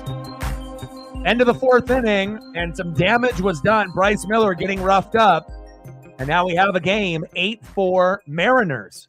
And honestly, I don't like the 4 runs because that's against Bryce Miller. That's against our pitcher. You know, if it was against like a bullpen guy, so be it. You know, but at least for the fact that the game now is interesting instead of just being like, oh, blowout, we're just going through the motions and the Mariners keep adding more runs and the Royals aren't doing anything. Now it's like, all right, they're back in the game. Yeah, they're down by 4, but again, in a half inning, they got 4 runs. So, you know, another great half inning, they might be able to get 2, 3, 4 runs, and who knows? I mean, we could end up having a tie game in like the 8th or 9th inning. It's possible.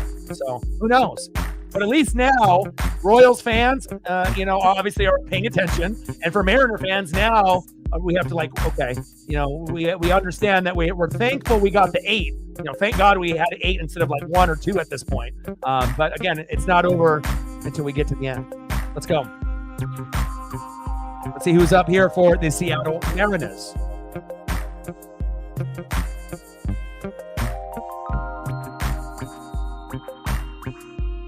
Next up for the Mariners, 1 for 2 with a run and 3 RBIs. Mitch Haniger. Batting second, left fielder Victor Robles.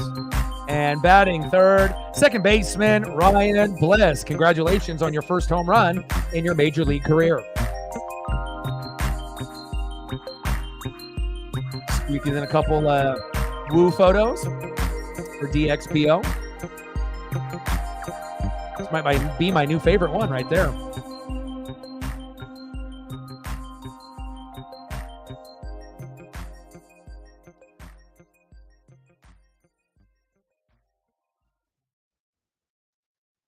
Ryan Wu, All-Star. Andres Munoz, All-Star. And then maybe Julio just because of a fan vote, even though he doesn't deserve it.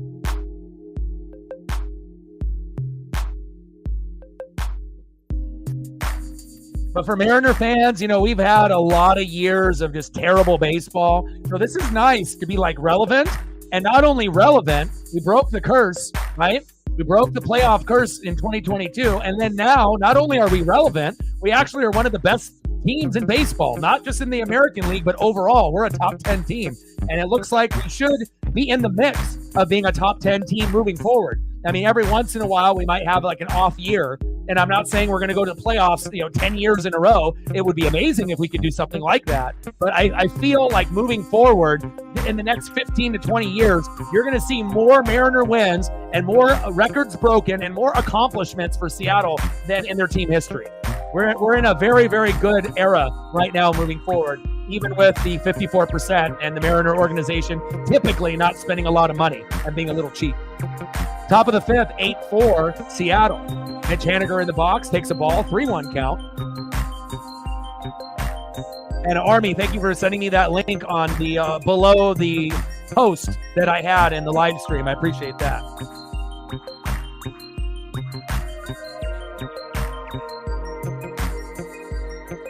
There's no way in hell the Houston Astros would trade away Kyle Tucker. Kyle Tucker is one of the best baseball players overall.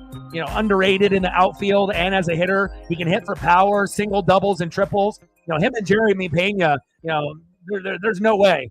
They're never going to get rid of those guys. It's like you got, obviously, Altuve at the top, and you got Bregman, obviously known as the cheaters, Yordan Alvarez for the power, and then my two favorite, Jeremy Pena and Kyle Tucker. But I don't think there is any scenario that you could come up with where they would get rid of their best player. And he's going to be in the MVP consideration this year with Aaron Judge. They're right at the cusp of 20 home runs. So, wishful thinking, you know what I mean? But Bryce Miller for Kyle Tucker would never happen.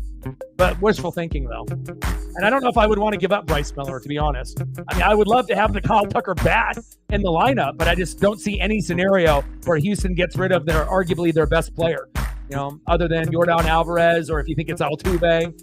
I love Jeremy Pena. He's underrated. And also on top of that, they never would trade with Seattle. We're in the division. We're rivals, It's like trading Mike Trout or Shohei Ohtani from the Angels and the Mariners. It's not going to happen. You're not going to. Now, if you were like a lower name player, like on the Athletics, like a Brent Rooker, then maybe, but if it's like a big name, highly unlikely you're going to get a big name getting traded to someone in the division, especially when they're trying to make the playoffs also. Mariners, Rangers, Astros. It's going to be a 3-team race. So.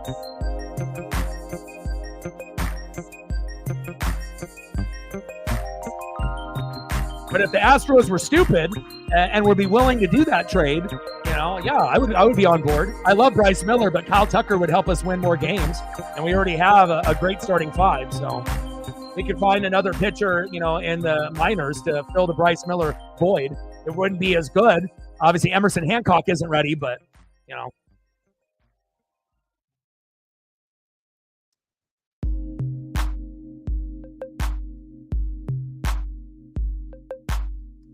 Top of the fifth, 8-4 Mariners. Runner at first. Next up is Ryan Bliss. I love you, Bryce. Just need more consistency, my guy. But you could say that about any pitcher other than Brian Wu. Luis Castillo, more consistency. George Kirby, more consistency. Right? Bryce Miller, Logan Gilbert, more consistency. And Logan was our best pitcher until Brian Wu came back. And then he's been kind of on a slide. He's not terrible, but I think all four pitchers, 1 through 4, have been struggling kind of as of late, besides George Kirby with that 9K game a couple days ago. Bliss. Ooh, nice catch in right field there. Renfroe making up some good ground on that Bliss hit, 2 away. This is the guy right here, baby. 5-hole pitcher who's number 1. And I was even saying that before he ended up getting to this point.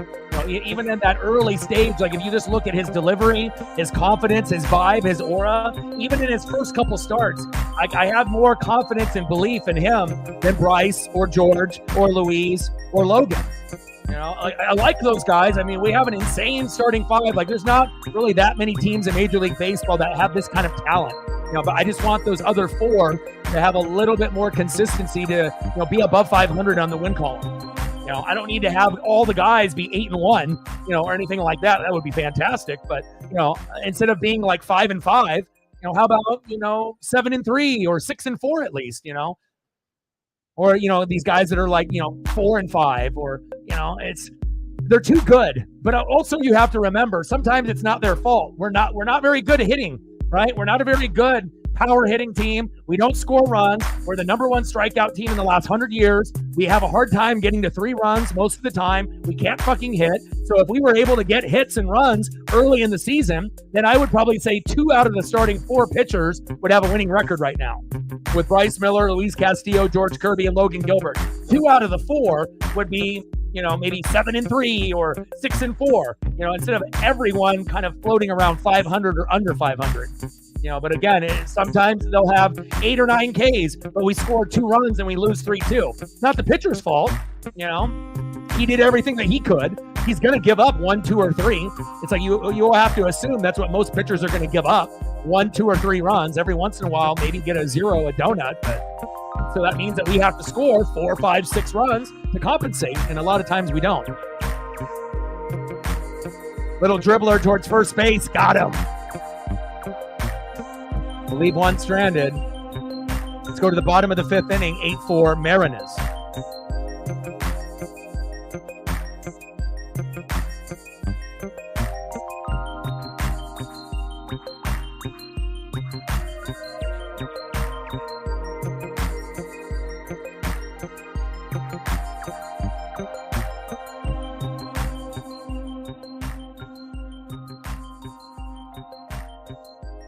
Next up for the Royals in the bottom of the 5th, 0-for-1, center fielder Kyle Isbell. Batting second, 0-for-2, third baseman Michael Garcia. And batting third, all-star, stud, future Hall of Famer, shortstop, 2-for-2 with a run, always giving effort, 110% every single day, Bobby Witt Jr. Let's go Mariners.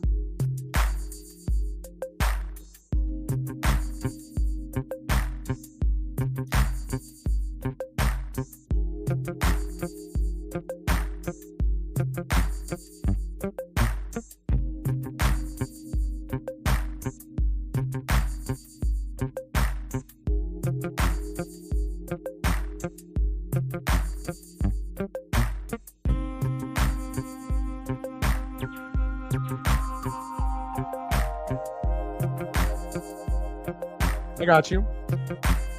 And then anyone else that has donated today, let me know if there's anything specific that you want to see, and I got you.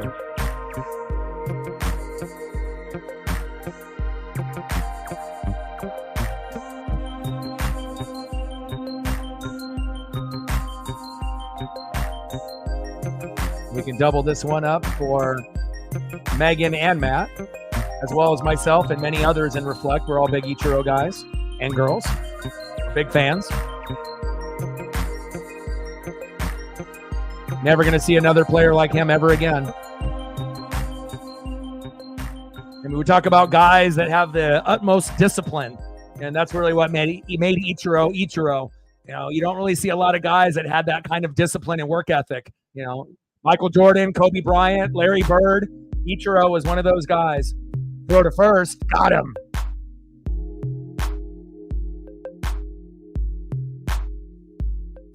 Hope you guys enjoyed those.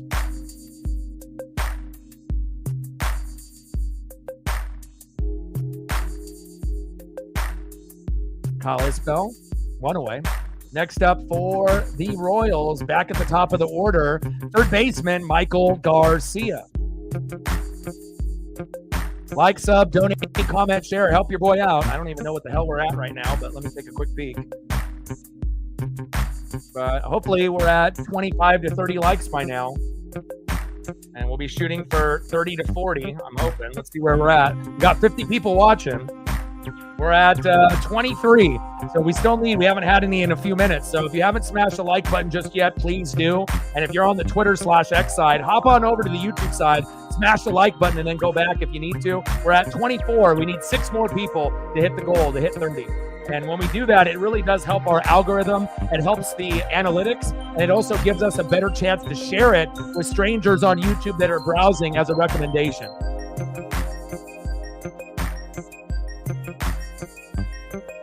Bottom of the 5th, 8-4 Seattle. 2-1 pitch to Garcia. Pitch is outside, but called strike. 2-2 count.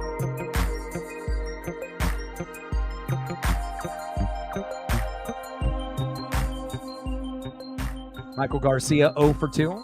Trying to make it 0 for 3. We want to make sure Bryce Miller doesn't give up a whole lot here. Pitch is high. 3-2 count. Count is full.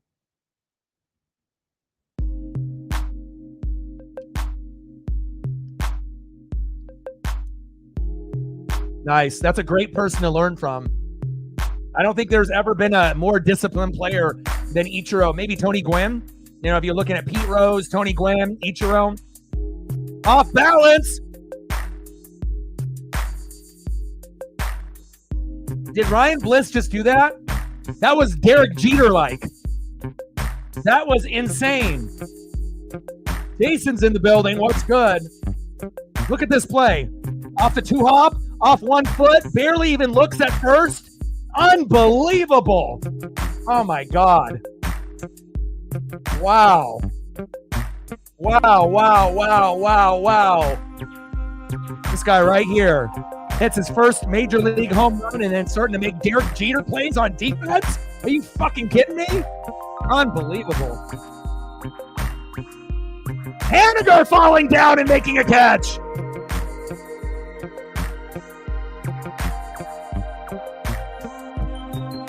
Wow, what a defensive clinic by the Mariners. Mitch Haniger falling down and preventing a run being scored. Unbelievable. Back-to-back gems. Unbelievable. Look at this Haniger play, too. Falling down. Unbelievable. My goodness. Jason's got good timing. $2 holla. Good luck tomorrow on your doubleheader, baby. Stacks on stacks. Racks on racks. A little Cactus Jack. Bang, bang. Wow. I don't think I've seen 2 better defensive plays back-to-back like that all year. That was one of the best back-to-back defensive plays I've seen. One shouldn't have even been completed off that 2 bounce, and Bliss barely had a chance. He was in the air throwing it and had it right there to France. And then literally the next play, Haniger falling down on his butt and then in falling backwards and then still being able to get that fly ball as he's going down to his butt and falling backwards. Unbelievable. Wow. Unbelievable. I mean, like I said, if those plays don't happen, I mean, maybe the score is 8-6 right now, and then the inning is still going. End of the 5th inning, 8-4 Seattle. That was crazy. I mean, like I said, I'm a defensive guy, you know, so I get excited for stuff like that. Robbing home runs is one thing, but wow. This might be a game that I might have to rewatch later tonight just to go back and to have these good vibes again. My goodness. Unbelievable. Jason, what do you want to do for photos? Anyone else that has donated, let me know, and I'll throw up some photos. I got you.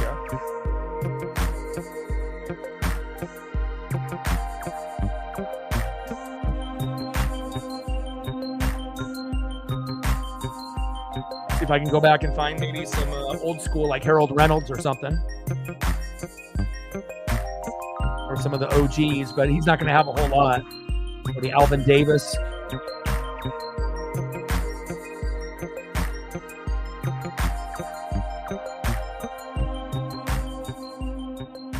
John Olerud.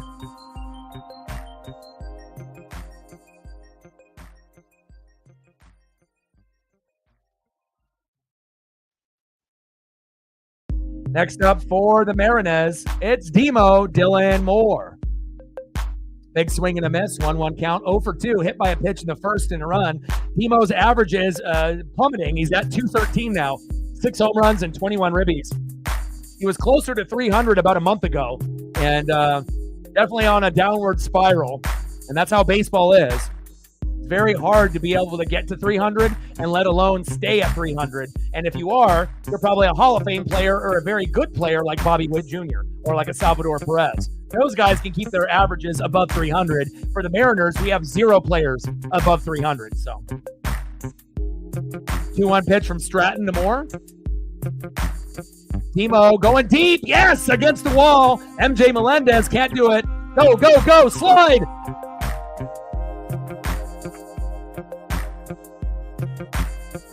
There we go. Demo heard me talking about his average plummeting. He said, no, not so fast, O-Dog.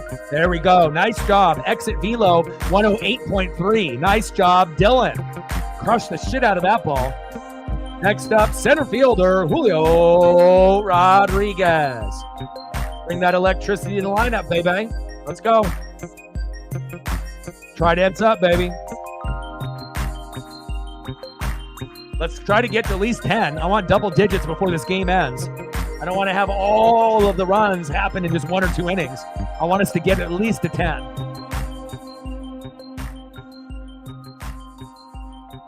Oh my God, DXPO, you have to watch a replay. Hopefully you have Root Sports or you have it recorded, or they always do the replay later at night. But if you were going to go back, like normally I'm not going to necessarily rewatch a game that I've already watched, but this game has had a few innings that have been very memorable here in 2024. But those back-to-back plays by Bliss and Haniger, I haven't seen better back-to-back saves and plays all year. The Bliss play was Derek Jeter-like, and I'm not even joking. If you see the replay, you'll understand what I'm saying. The chance of him making that play was like 1%, and he made it. And then Haniger falling backwards and still being able to catch that ball, that would have been a double or a triple as well. Incredible. Top of the 6, 8-4 Mariners. Come on, Julio.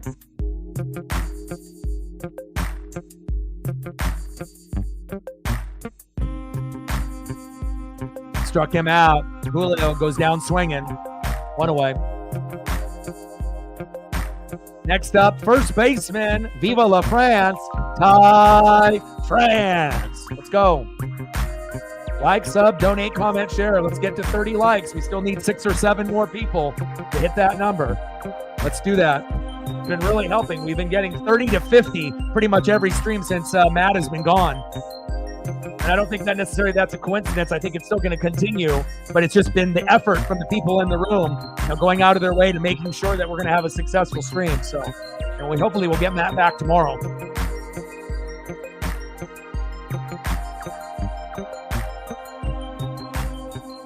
Lauren with the like and the share on the Twitter/X. I appreciate that.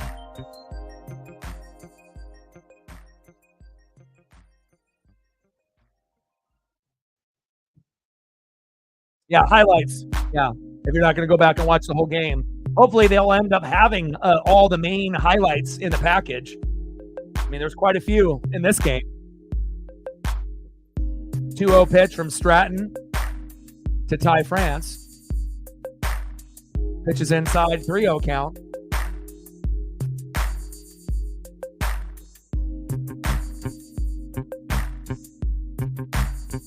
We got 53 people watching. Shout out to all the people watching on Twitter/X as well as YouTube. Love you guys and appreciate you. Pitch is in the zone for a strike, 3-1 count.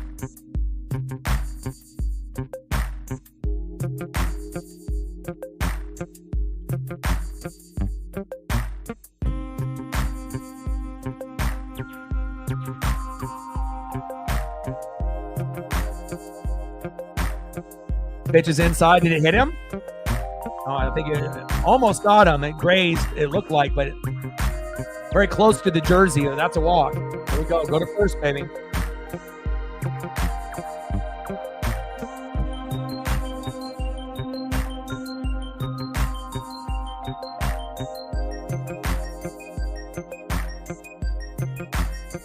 And I'll throw up some Bray Wyatt photos. WWE superstar that has passed away recently. I'll throw that up on the screen for Odin for his dono. He's not in the room, but he still ends up supporting. So even if someone's not watching per se, I still want to make sure we're showing our love and appreciation for anyone that supports my dream for me and Paisley here.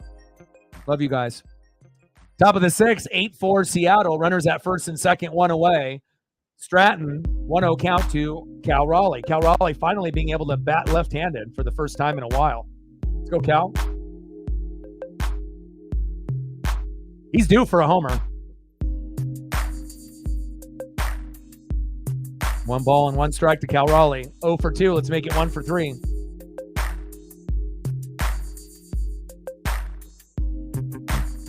Of course, I remember Lou Piniella, Matt. I mean, I might look young, but I'm 42. I think a lot of the newbies don't realize, I'm not 20. I'm not 25. I'm not 30. I'm 42. I've been watching since I was 3, so I've been watching since 85. So 1-2 pitch.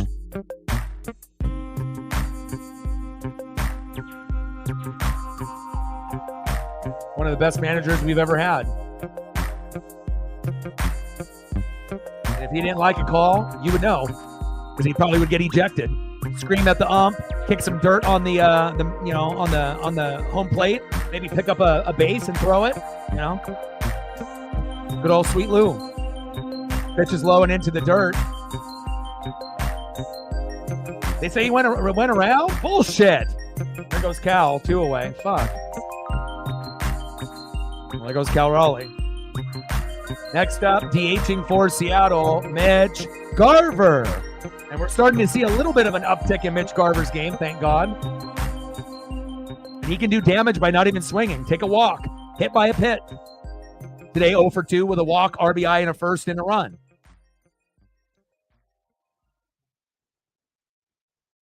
And when I see him swing, it's like he's unsure.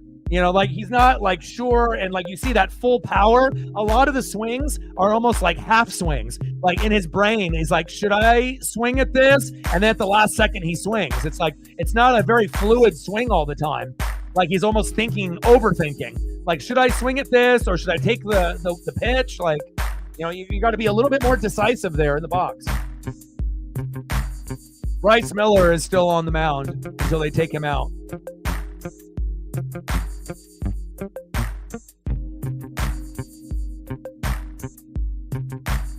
And they're on their second pitcher. They went from Lynch, and now they're at Stratton for the Royals. 0-2 pitch to Garver. Pitch is outside. 1-2 count. Come on, Mitch.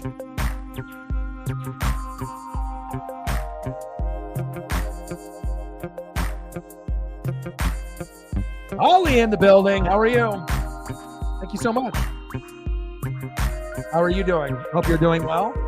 Stacks on stacks, racks on racks. A little Cactus Jack. I like your little profile photo. Looking great. $10 holla. Appreciate you.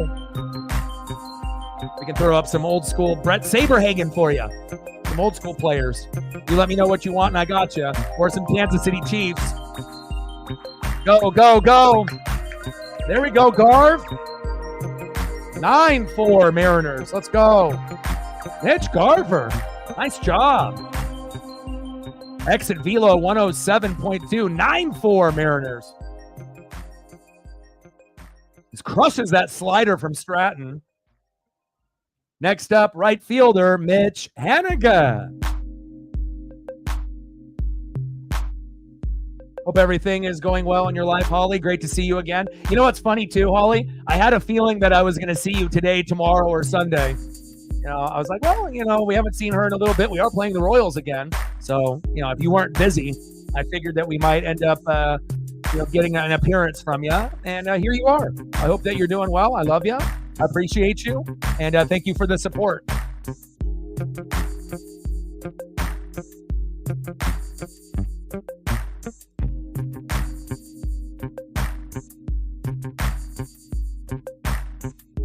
Hopefully everything will be going okay with the medical situation.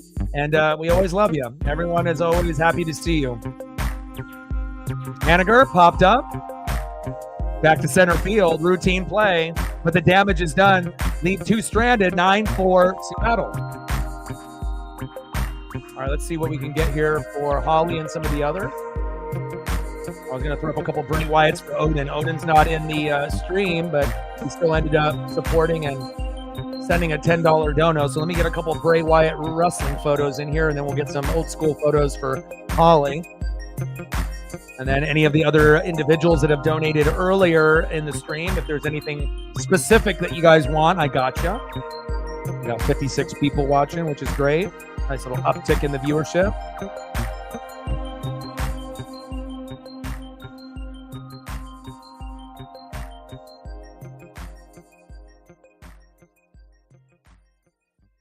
Appreciate you, Odin. Rest in peace, Bray Wyatt.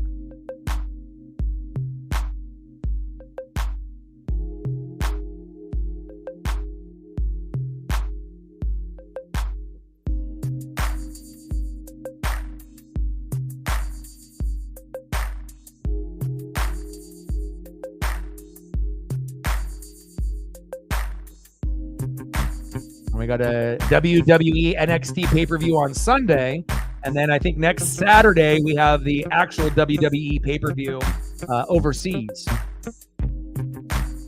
Drew McIntyre's home country. Appreciate you, Odin. All right, let's get those. Let's make some room here. And you got anybody specific you want to see from like the 70s, 80s, or 90s from the Royals, Holly? Let me know if you got any specifics. I know you're not really a big George Brett guy, because obviously a lot of people that have either met George Brett or had some type of interaction with him. Most people have said that he's kind of an asshole. But again, other than George Brett, you let me know what you want to be able to see player-wise, and I got you. Or if you want George Brett, I can throw it up, but just from past stories about George Brett. Bottom of the 6th, 9-4 Seattle. Got Bryce Miller still on the mound. Next up for the Royals, Vinny Pasquantino.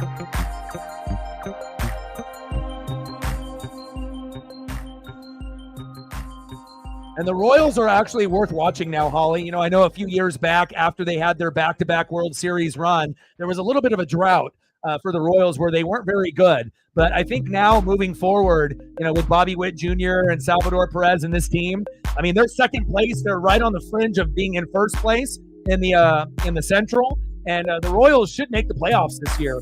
So, and then moving forward, because Bobby Witt Jr. is probably going to be a Hall of Famer. And then Salvador Perez is one of the more underrated catchers. He's been really consistent. So as long as the Royals don't have a bunch of major injuries, I know Waka, their pitcher, just got hurt recently, but the Royals should make the playoffs. And, they could end up, eliminating a team like Seattle, if we're not careful. That's how good they are. So I know you're, obviously more on the NFL side, but if you ever, get bored and want to be able to tune in to the Royals, I mean, they're 37-26. Second place in the division. They're one game better than the Mariners, and we're in first place in our division, but they are fun to watch. They're not the same team that is like unwatchable from a few years ago that was only winning a few games a year. They're actually very good now. Salvador Perez in the box. Pitches low and into the dirt, 2-0 count, 307 average, 10 homers, 41 ribbies in 2024 for maybe one of the more underrated catchers in this generation, Salvador Perez. Very consistent, and he has been for a very long time.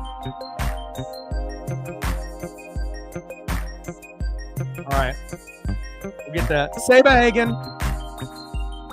Maybe Tom Gordon, Flash Gordon, and a few others. Some sidearm throwers. Bo Jackson, we could always do something like that. I mean, bottom of the 6th, 9-4 Seattle. Runner at first, 3-0 count from Bryce Miller to Salvador Perez. In the zone for a strike. Oh, wow. They didn't even call that a strike? That was in the zone for a strike, and he... Wow. Wow. That was in the zone, and then they just called it a ball. 4 straight balls, even though that last one was a strike. Oh, well. Now you got runners at first and second with no outs. You might have to pull Bryce now. I got you.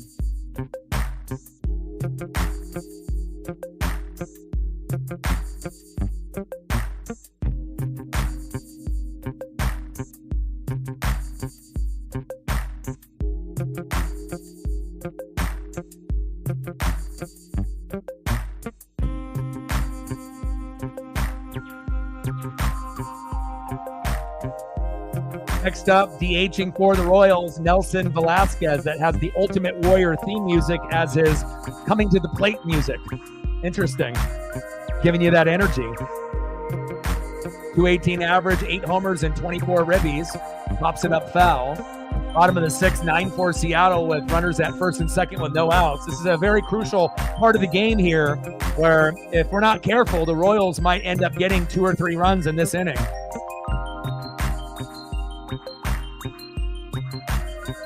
I think we need to pull Bryce Miller now. That's my prediction. I don't think it's going to go any better than what it's happening. Wild pitch. Sliding into third. Say, pull him. Pull him. Sometimes you can just tell. And the key sign normally is when there's 2 guys on base with no outs and it's the 6th inning. You pull them. If you had no outs and there's already 2 guys on, you had 2 opportunities to get those guys out. You didn't. And, yeah, you could still end up getting a double play and finding your way out of the inning and maybe only giving up a run. But then if you have a wild pitch, a hit by pitch, or a couple walks, and then you end up throwing it right down the middle on a 3-0 count or 3-1, and then all of a sudden this 9-4 lead might be 9-8 or 9-9. So I don't know who we got in the bullpen that we have warming up right now, but we need to get Bryce Miller out of the game. Oh, hello, Bo. Bo knows. Can you imagine if Bo Jackson was playing baseball right now? How amazing that would be. Freakish athlete. Pitch is low and into the dirt. 2-2 count. Come on, Bryce.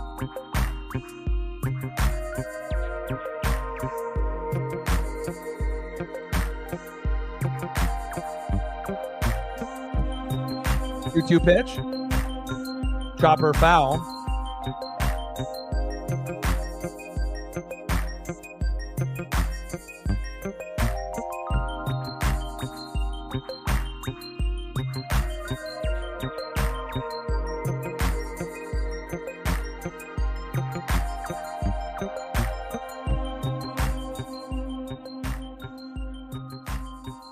Two pitch to Velasquez. Pitch is outside. 3-2 count. The good old days.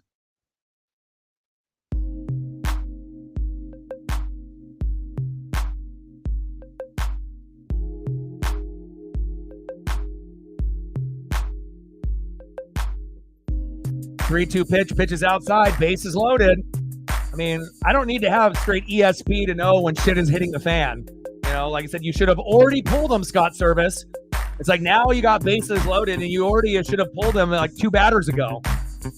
And imagine if we didn't have 9 runs right now. We normally never score 7 runs to begin a game. And, the Royals, all they need is a couple good half innings and they can come back into the game. They had 1 half inning where they got 4, right? They got 1 run to come in and then a 3-run home run, right? To get it to 8-4 at that moment. And then now 9-4. And now they're in this is a scary territory now. I don't know what's going to happen, but I wonder who they're possibly going to bring in. And that's kind of been the Mariners' MO when guys are getting a little tired.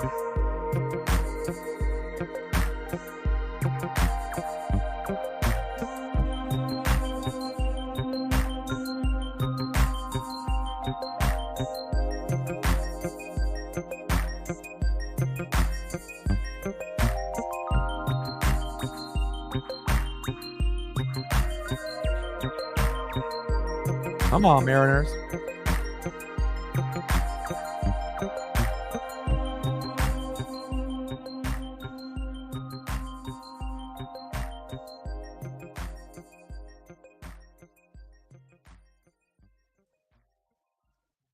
See if I can squeeze in some Brett Saber again.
Uh-oh, Sauce is in.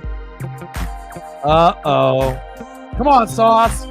You got to redeem yourself from these last few outings. First pitch. There we go. 1 away.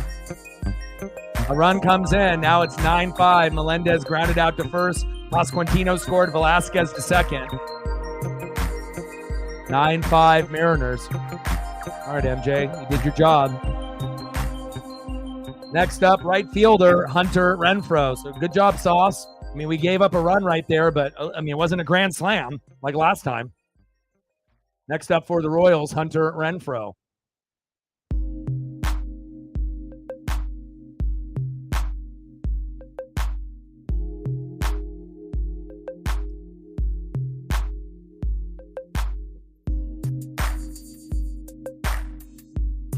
Bottom of the sixth, 9-5 Seattle. Runners at second and third with one out. Taylor Saucedo in the game. Hunter Renfroe in the box. Renfroe off the bat. What a hit by Renfroe. That's going to bring in 1 and 2. And just like that, 9-7 Mariners. What a comeback for the Royals. Sauce. Not reliable.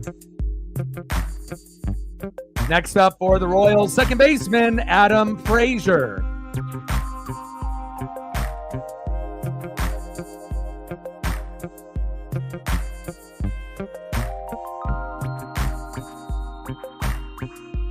I mean, normally the Mariners have a hard time getting to even 5 runs. So even if we would have gotten 5, we'd be down by 2 at this point.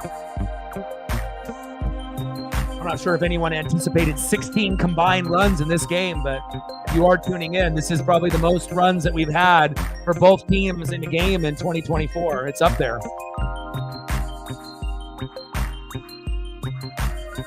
Now the Royals fans, let's go Royals. All right, now the crowd is woken up.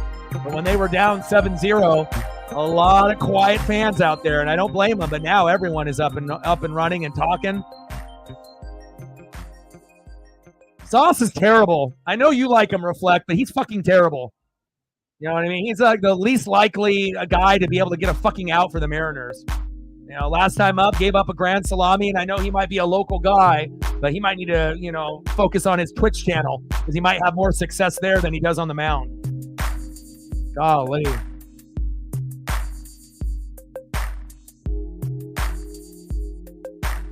Terrible. Next up, Garrett Hampson. Bottom of the sixth, 9-7 Seattle.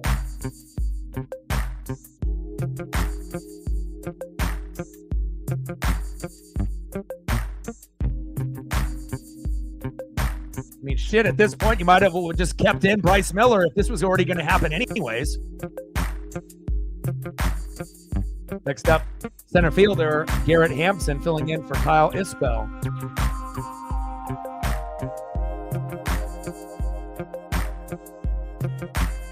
Pitch in the zone for a strike. 0-1 count. Come on, Sauce. And we want to make sure that we have some kind of lead by the time the Mariners come back up to plate in the box. Gosh. 0-1 pitch from Sauce. Chopper foul towards third base, behind in the count, 0-2.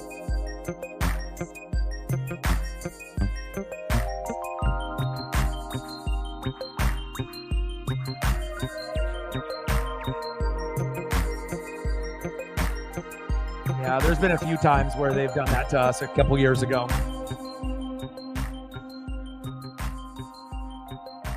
Pitches outside. 1-2 count. Oh, hi, Paisley. I just like consistent players, and I think that he's the least reliable guy we have in the bullpen. Like, name one other guy that is, you know, is less reliable than Sauce. And it's cool when you get a guy that's like local. I get it, you know, but again, if you're being shitty most of the time when you're out there and you're blowing the games for us, you know, it's not like when's the last time Sauce, you know, ended up retiring the side? Like, do you even remember? Like him getting 3 strikeouts in a row? Like, I don't, you know, like it seems like he's always giving up home runs, you know, singles, doubles, 3-run homers, grand salamis, you know, or giving up big hits that lead to big RBIs. I don't know. I'm not a fan. You know, you can root for him, but he's not my cup of tea. I would be very happy to, you know, let him go and have him go somewhere else. He can go to Toronto or somewhere else and, you know, do what he needs to do to, you know, hone on his skills. But he's not an asset to the Mariners. He's a liability, you know, unfortunately. And until I see some more consistency, I'm going to think that way, you know, but I think that he fucks up more than helps us win. Yeah. ERA might be a 3, but think about how many games that he's fucked up for us. In reality, it feels like his ERA is 1 billion. That's just me. Not Paisley. Paisley, give me a woof woof. Thumbs down for Sauce. 9-7 Mariners. Yeah, exactly. And if we had Brash, we're not even talking about Stanek and a lot of these other, guys that we're bringing in. That is true. And we haven't had Santos either. So very true.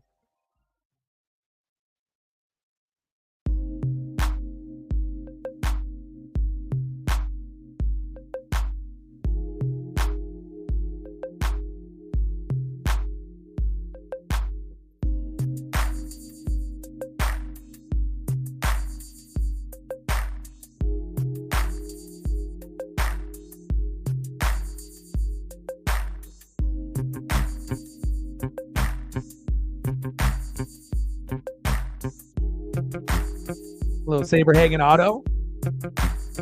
All right, Brett.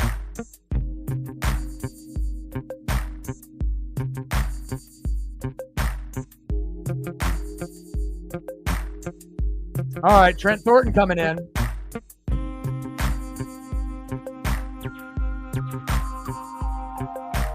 Sarah in the building. How are you? Bottom of the 6th, 9-7 Seattle after the Mariners had a epic 7-run first inning. Never seen anything like that, from Seattle in 2024. Hell, I don't know if I've even seen that in the last 5 to 10 years. I can't even remember the last time we put up 7 runs to start off a game and went from batter number 1 to batter number 9 all the way back to the top of the order to J.P. Crawford by the time we got our 3rd out. But with a blink of an eye, this Kansas City Royal team is a playoff team, and they have one more win than us, even though they're a second-place team in the Central, and they have rallied back, and now we have a 9-7 game in the bottom of the 6th. Very entertaining. I wonder about those Royal fans that turned the game off and went to go do something this Friday night. If they're looking on their phones now, they're probably in shock. They were down 7-0. Now it's 9-7. They actually have a chance to come back and win.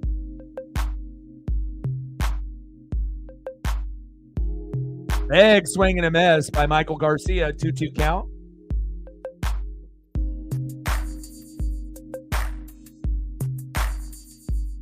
Holly, who's the sidearm thrower that we usually throw photos up for when we do Royal stuff? I'm trying to think of the name. I know you know the name. There's a few of those sidearm or those pitchers from back in your day and my day. Got that one foul, but the name is just slipping my memory for whatever reason.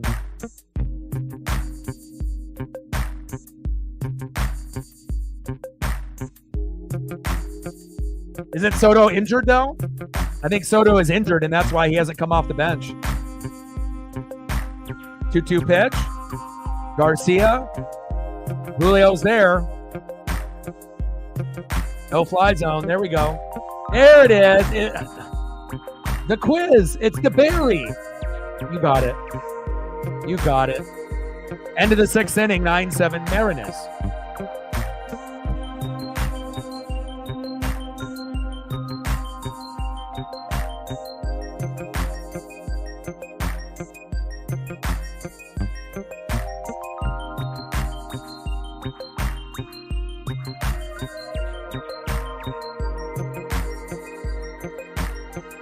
Some of these won't fit the screen, but that's all right.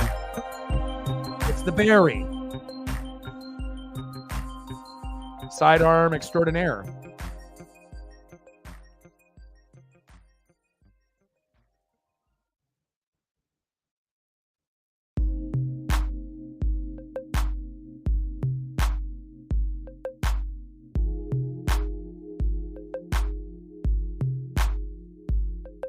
This next one probably is my favorite one because it's that side view. So you can really see the angle of how players were pitching, back in the 80s and 90s, even in some in the 70s. Look at that elbow. I mean, you might as well call Tommy John tonight after a throw like that, man. Elbow. Goodbye. Look at that angle. Throwing right angles for days. My goodness.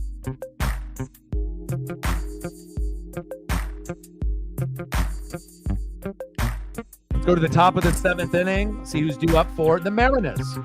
Due up for the Mariners, 1 for 3 with a run, RBI, and 2 Ks. Left fielder Victor Robles. Batting second baseman Ryan Bliss, who hit his first home run in the major leagues tonight. And batting third, shortstop J.P. Crawford. Let's go M's.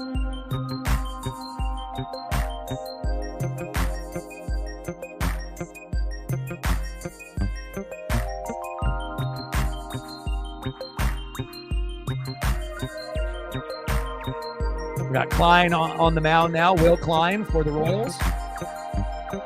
Only his 4th appearance. So they went from Lynch to Stratton to Klein, and then Miller to Sauce to Thornton. So 3 pitchers each, and we're at 16 runs combined. The Mariners had 7 in the first inning. So it shows you where this game has gone from where it started. Not over yet.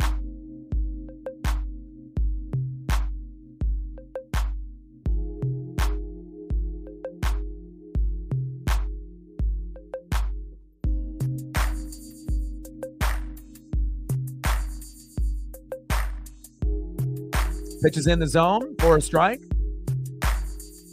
Hollywood Josh Rojas in the box. Pinch hitting for Robles. Let's go Hollywood. 277 average, 3 homers, 11 ribbies.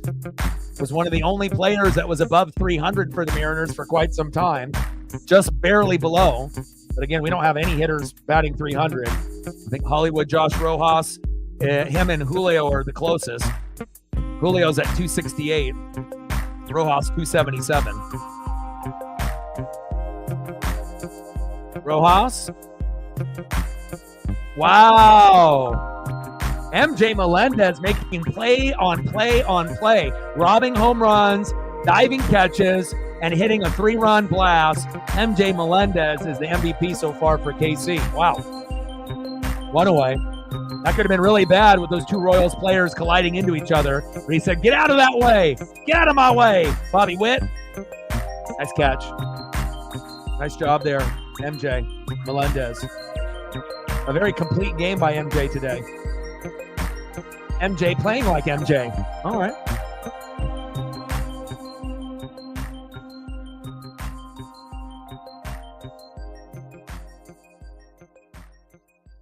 Ryan Bliss takes a seat. Next up, it's Luke Raley laying down the bunt. Throw to first.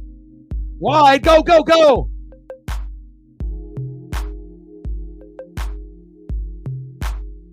Bunt for a double. That's my guy, Luke Raley. Yes, sir. Way to take a bunt all the way for a double. My guy. I love this new one here that they just had. Sharp. Little HD 4K. Luke. Here we go.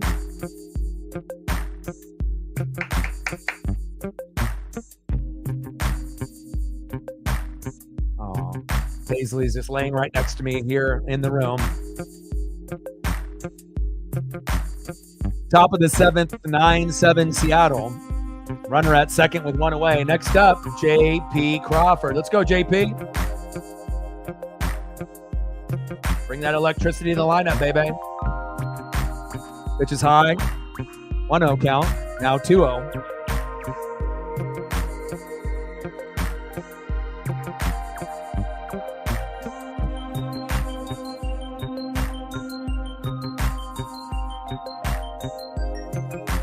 Yeah, I bet a Royals game would be fun. I mean, especially now that they're good, you know. I mean, if you love baseball, you know, I feel it's one of those things. I know you used to go with your dad back when you were a kid and whatnot, but I feel like just the ambiance and the aura and the vibes, you know, beer, hot dog, you know, just interacting with the fans.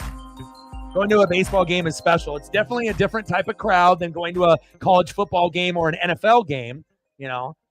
Some of the fans are going to be a little less rowdy than like a football crowd, but it's usually a fun experience. I haven't heard too many people that have gone to a professional baseball game that hated it. Pitch is high and outside, 3-2 count. I mean, shit, if I lived closer to Seattle, I would be going to as many games as possible if I wasn't streaming to do for my, you know, my dreams here. So I would go often. If I was closer to Eugene, I would be going to every game as well, but obviously that costs money, so but I am going to go to at least one game this year.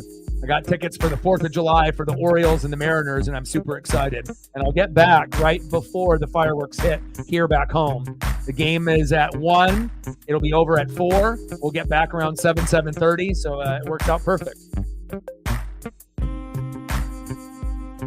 Top of the 7th, 9-7 Seattle, runner at second.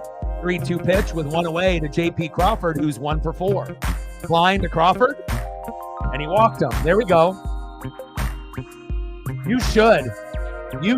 It would be a great kind of like memory for the two of you, especially if both of you haven't been to a game in a long, long time.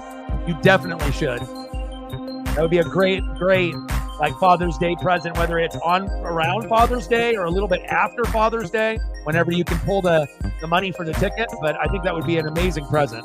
And it would be great bonding time for, you and the family. It's always good to be able to spend time with, family or like a good best friend, and go to the game.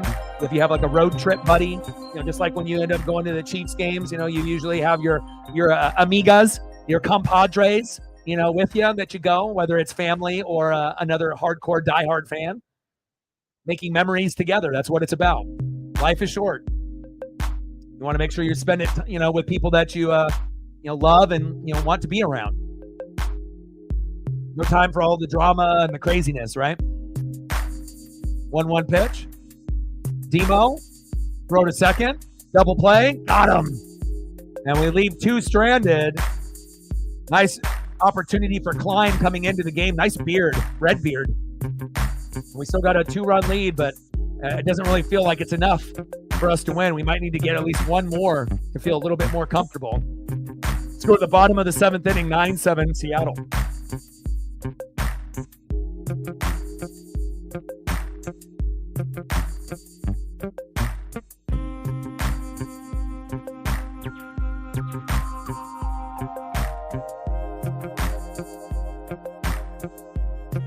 Next up for the Royals, 2 for 3 with a run, shortstop, future Hall of Famer, Bobby Witt Jr.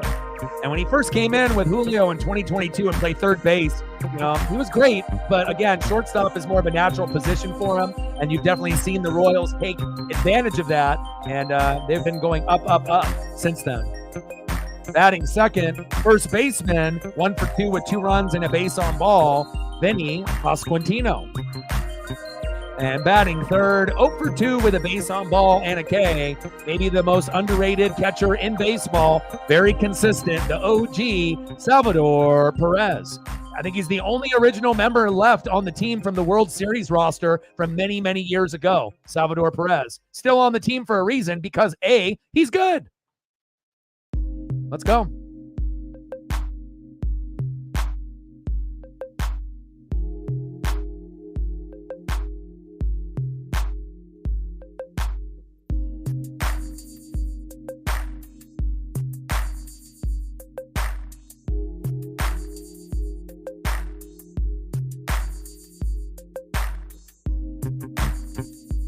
Dan's cards are undefeated. They always never disappoint. Look at Dan's card. 87 tops.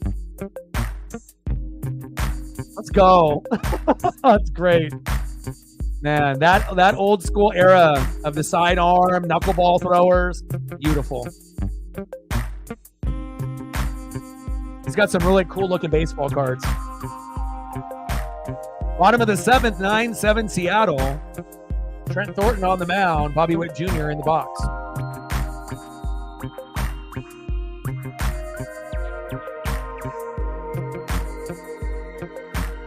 On the corner, behind in the count, 0-2. Come on, Trent. Trent has a very striking resemblance to Lauren on the channel.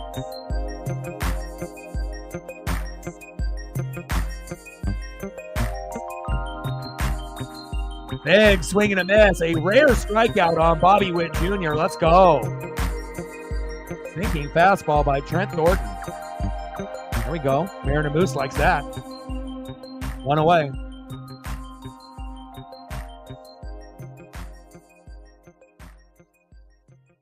Next up, first baseman, Vinny Pasquantino. Like, sub, donate, comment, share, help your boy out. I don't know what we're at on the donos because Matt isn't here, but we have a decent number. We're not at a hundo just yet, but we're making some waves, and we want to go for 30 likes or more. So if you haven't smashed the like button just yet, please do. We've been getting about 30 to 50 recently, so that's obviously a nice little uptick on the channel. We've been getting more subs, more views, more donos, and getting more support, so thank you. We need one more person to smash the like button. All right, we just hit 30. All right, we got probably another, I don't know, 25 minutes for this game, 30. Let's see if we can get to 40. We got 31 people watching on the YouTube side and another 30 watching on Twitter/X. So we got about 60 people watching right now. Thank you so much. We're at 30, 10 more to go to get to 40. Let's get there. Appreciate you guys. 2-1 pitch to Vinny Pasquantino. Big swing and a miss. 2-2 count.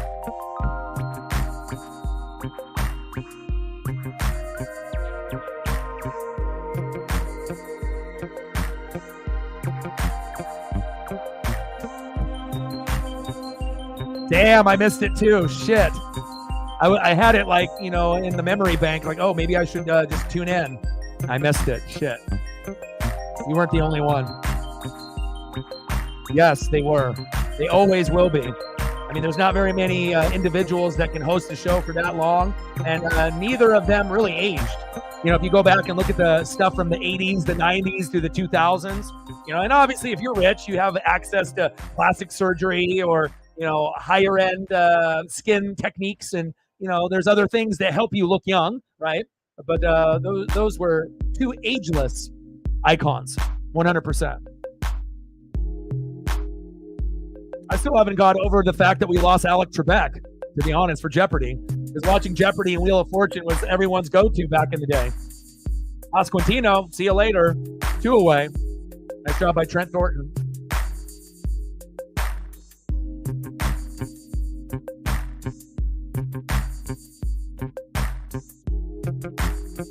Next up for the Royals, catcher Salvador Perez.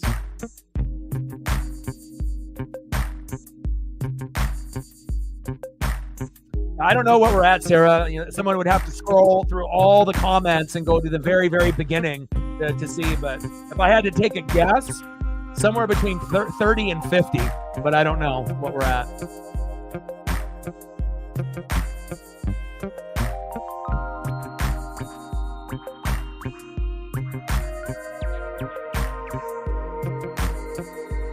Bottom of the 7th, 9-7 Seattle. 1-1 pitch to Perez. Oh, popped up. Should be a routine play for Julio. No fly zone, baby. There we go. 3 up and 3 down. End of the 7th inning. 9-7 Mariners. Let's go.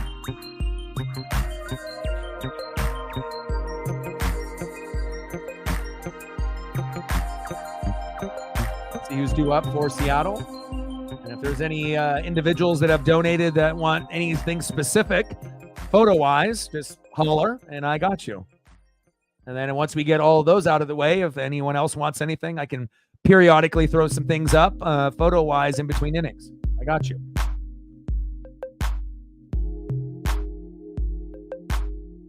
Next up for the Mariners, 1 for 2 with a run and 2 base on balls and a K. Julio Rodriguez. Let's go, J-Rod. Try dance up. We need you, baby. Batting second, 1 for 2 with a run, RBI, and a base on ball. Viva la France, first baseman, Ty France.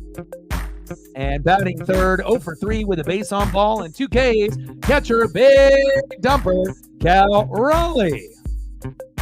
Like I mentioned multiple times on the stream, addiction, depression, anxiety, these are things that a lot of us are going through on the daily or have gone through in the past. If you feel like you're slipping into the darkness, make some minor adjustments to your daily routine.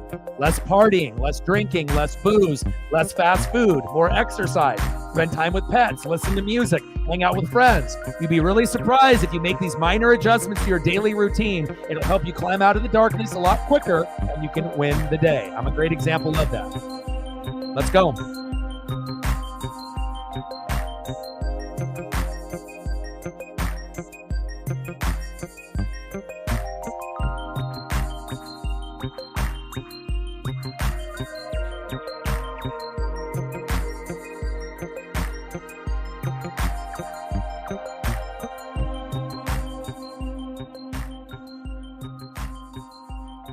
Appreciate that. I just try to be authentic and just be who I am. You know, I don't try to be someone that I'm not. And the same person that I was when I started the channel, 8 years ago. I've been streaming for 12. We're over 20,000 subs. We're approaching 4 million views, but we still got a long ways to go. I really feel that, a lot of people are sleeping on us still. And eventually throw to first, one away. There goes Julio. But I feel like I'm only about 1%, into the journey. I really honestly feel with the people that we have supporting the channel and, just the grind and the effort that I've been putting in and day out, this channel eventually will be at 25K. We'll be at 30. We'll be at 40. We'll be at 50. And I think that it does have a good chance to get to 100. It may take a long time, but I'm never quitting, and I'm going to keep doing this until I die. So I feel that we got a long ways to go. I'm never going to be satisfied with the sub count number, but as long as I know that I'm making a difference and I can bring up things like mental health and being a mental health advocate, that's what matters. It's not all about likes and subs and views and donos. Those things are important, and to say that they're not is a lie. They are important if you actually have dreams and goals and you put a lot of effort into something, but at the end of the day, it's about the relationships, the bonds that you actually make with people and being able to help people on the platform. That's what it's about. You can't take money and cars and jewelry to the grave. They're only going to be able to remember your name on how you made them feel. So at the end of the day, if you're a good person, people are going to know it and they're going to support you. Big facts. Top of the 8th, 9-7 Seattle. Ty France in the box. Klein on the mound. Ty, all the way to the wall. Stand up double for Ty France. Viva La France. Nice job, Ty. Nice little double to left.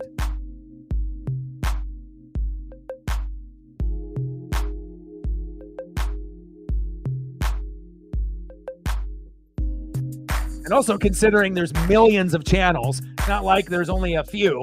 There's a lot of competition. There's millions of channels that are out there. But on the bright side, we are in the top 2% because most channels never hit 10,000 subs or 20,000 subs. So out of the 100 million channels that are out there on YouTube, at least that we're in the elite top 2%. But we got a long ways to go.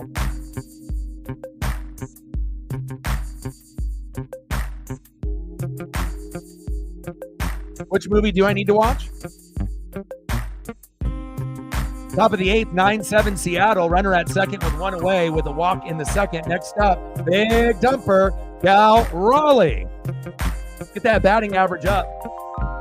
Batting 200, 11 home runs and 33 ribbies. And in the last few games, he's only been able to bat right-handed, based off the pitching matchup. So this is like one of the first times that he's actually been able to hit on his strong side in a while. Not saying that he can't hit home runs on the opposite side. He can, but just not as often. 1-2 pitch. Pitch is in the zone. Wow, that should have been strike 3 for Klein, and the ump is Angel Hernandezing right now and calls that a ball. Unbelievable. 2-2 count. Reflect with a 3-er. Appreciate that. Stacks on stacks, racks on racks. Little Cactus Jack. Bang, bang. $3 holla. Thank you so much. Pitch is inside. 3-2 count.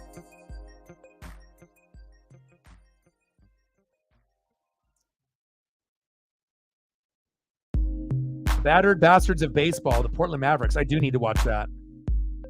DXPO, appreciate you. Appreciate that. $5 holla. I mean, I think really the only thing that separates me from some of the guys that have 50 and 100,000 subs or more is just the sub count. Like I said, stacks on stacks, racks on racks, little Cactus Jack, bang, bang.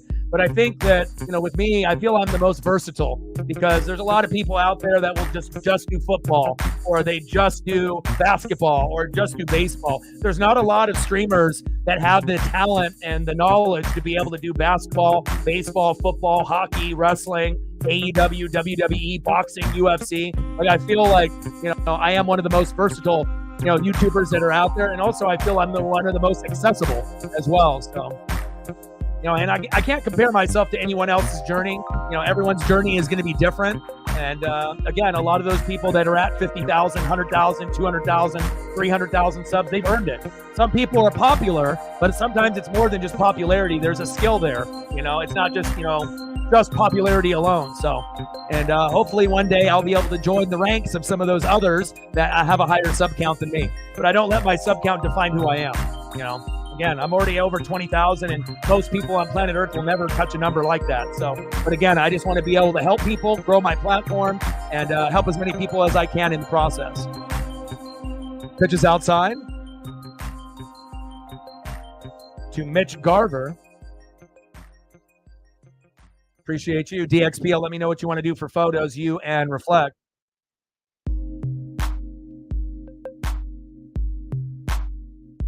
Chop foul.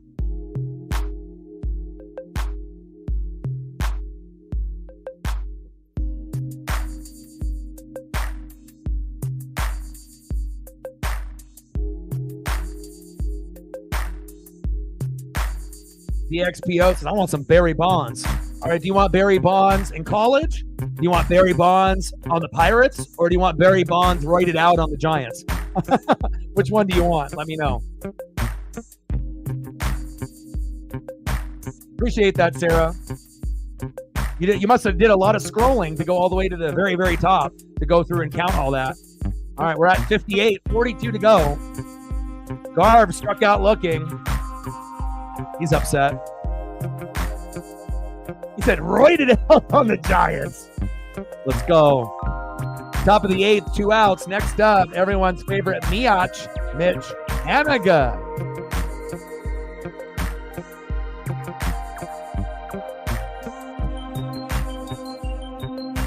But as the Oregon Ducks get better, and as the Seattle Mariners get better, the channel will grow. Obviously, I'll always do a bunch of hockey and a bunch of football. I'll do a lot of college football. I'll do a lot of NFL. And obviously, we know on the NFL side, there's a lot of competition there. But there's not as many people doing college football or baseball.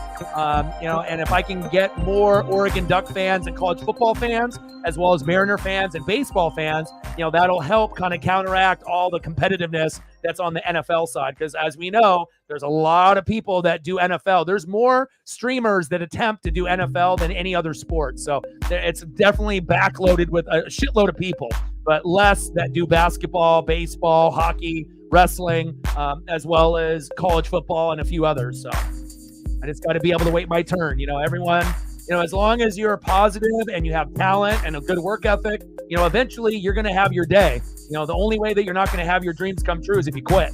Obviously you have to have the talent and the passion and the energy and the effort and that no quit mentality. There's got to be a lot of things that line up.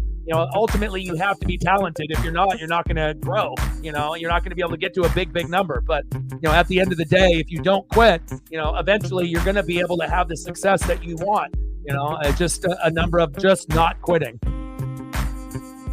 Easier said than done for a lot of people. A lot of people fear, failure, and feel, I don't want to, fail. But again, just because you fail, at something doesn't mean that you can't get back up and try something else. I mean, shit, I've had to reinvent myself like 20 times on this channel. I used to have a partner that I did the channel with and he quit on me, right? So we did reaction videos for football, basketball, baseball, rugby, soccer, and that's how we started off the channel, and then ended up going into live streams and, now pretty much doing everything: basketball, baseball, football, hockey, WWE, AEW, and being able to talk about mental health every day and being able to help people out. That's the biggest joy that I have, besides being able to take care of Paisley. I feel like since I have no kids of my own, she's my daughter. And just the fact of being able to be there for her and to be able to give her the best life possible, that's the most rewarding thing in my life, is being able to take care of Paisley and knowing that she's growing up in the top 1% in the world as a dog, and she's more than a dog, she's family. And then obviously this YouTube channel means everything to me as well. As you guys know, I'm always going to give 150% no matter what I do. Bottom of the 8th, 9-7 Seattle. Next up is Nelson Velasquez.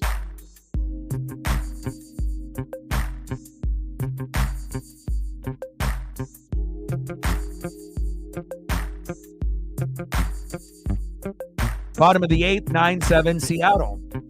Snyder on the mound, Velasquez in the box. Popped up foul behind the plate, 0-2.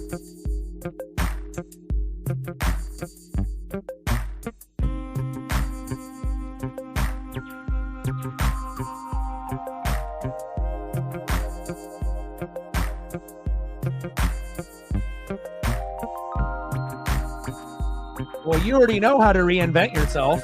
Get back to drawing and doing your art. You're uber talented. You've always loved animals. Had obviously, different jobs in your life related to animals and that type of scene, right? But you've always had amazing talent, with the pen, with the pencil, with the crayon, with whatever you have in your hand to be able to draw and make art.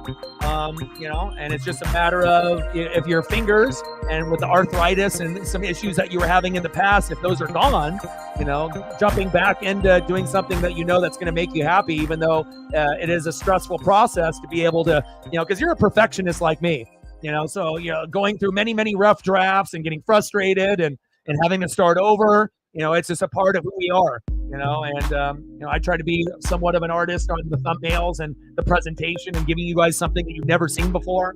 You're uber talented, and sometimes, it's staring you right in the face and you know what it is. It's just now it's just being able to maybe jump back into that, because I know everyone enjoys being able to see what you can offer on that end. And your drawings are good enough to be like sold. And I know that's not the purpose. It's always been able to do because you love it. And it's not about the money. But the thing is if your drawings are good enough to get paid, and people will support you, that's another avenue of, income that you could use to take your dad to more Royals games. You don't have to use it just to blow the money, but you could use the money on selling some of your art. If you want to sell it, go to a Chiefs game instead of spending money out of your own pocket. Take your dad to a Royals game, things like that. I know there's a lot of people that would support you on that end, believe it or not. So, and I told you that years ago.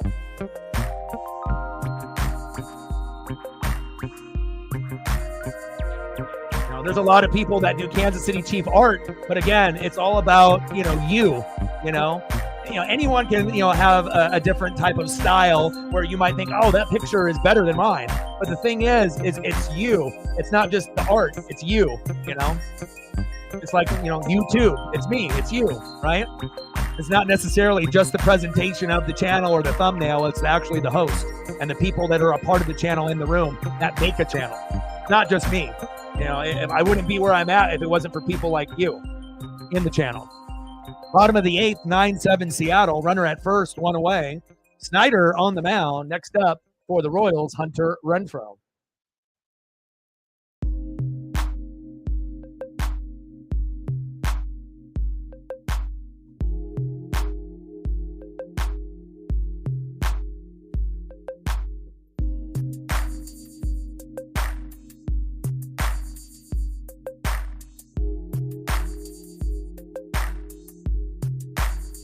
Something that you have a passion for, and if you can, make a living off of it, it can turn into, kind of a side hustle or even a career, even though, there's a lot of competition and there's a lot of people that draw and make art, but again, there's only one Holly Winchell.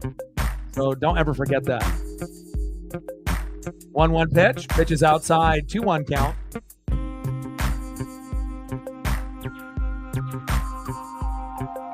It's like me. If I wasn't doing a YouTube channel, maybe I would have been a teacher like my dad, maybe a counselor, maybe Boys and Girls Club, maybe a therapist, maybe a psychologist. Maybe I'm making beats. Maybe I'm making rap beats and, and doing that. Maybe I'm doing video games on Twitch or YouTube. There's a lot of things. Everyone's got talent. Every single person on planet Earth has talent. You just have to recognize what that talent is and then go for it. Easier said than done, I know, but you don't want to have what ifs and regrets as you get older. Sometimes you just got to go for it. Believe in yourself.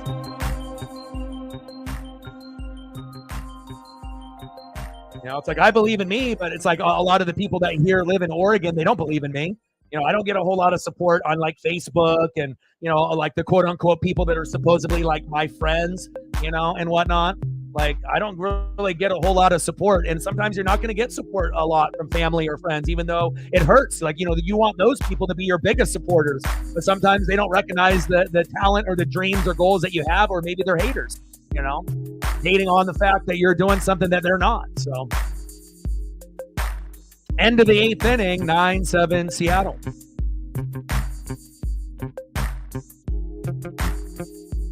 I'm always going to keep it 100. Always.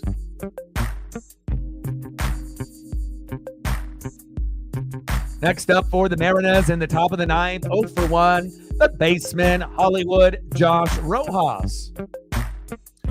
Batting second, 1 for 1, Luke Raley. And batting third, back at the top of the order, 1 for 4 with a run and a base on ball, J.P. Crawford. Let's go.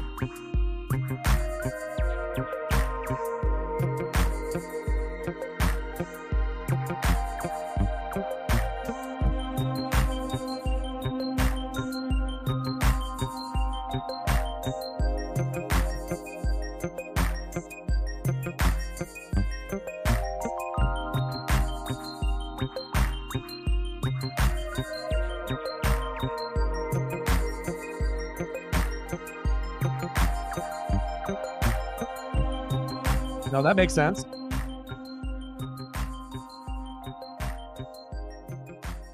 Heck yeah. And like I said, life is short. You want to make sure that you're taking advantage of every single day. And one thing like I do with Paisley, is that I give 150% every single day. Because as you guys know, cats and dogs, they don't live a long time. So for every one day that you get to wake up and open your eyes and take that first breath in the morning, every single day for a human is a week for a dog, and, for a cat, so if you actually put that in perspective and you're not spending time properly with your pets, for every one day that you live is like a week. So you want to make sure that if every one day is like a week for an animal, give them the best life that they're going to have. And that's why I go extra for Paisley, because I want to make sure that she has the top 1% life of any animal family member that's out there. And if you have that type of perspective on life, you'll notice how much happier you will be and how much happier that, your animals and your pets and your family are going to be.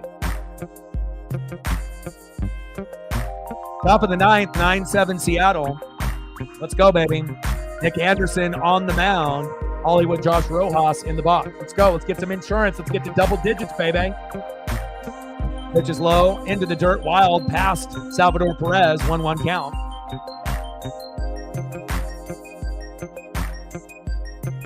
Let's go, Hollywood.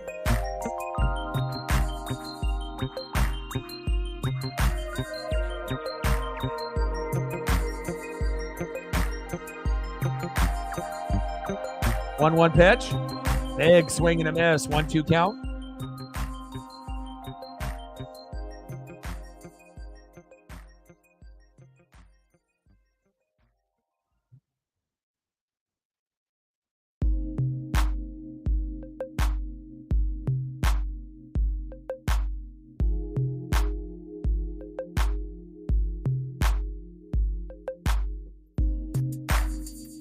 Next up for the Mariners, 1 for 1, left fielder Luke Raley. Royals fans there in Kaufman doing the wave.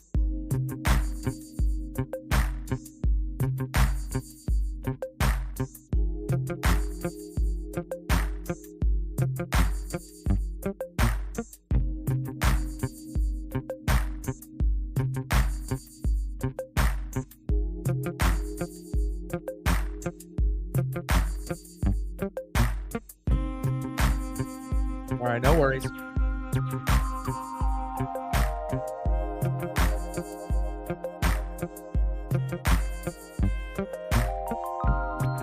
One pitch. Big swing and a miss for Raley. Top of the zone, behind in the count 1-2. Come on, Luke.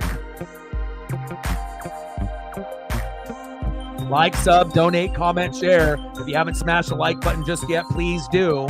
Help us get to 30 to 40 likes.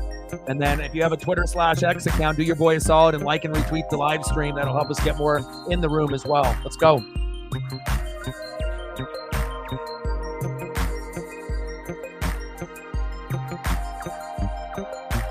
Two-two pitch from Anderson to Raley. Popped up, foul. Count remains 2-2.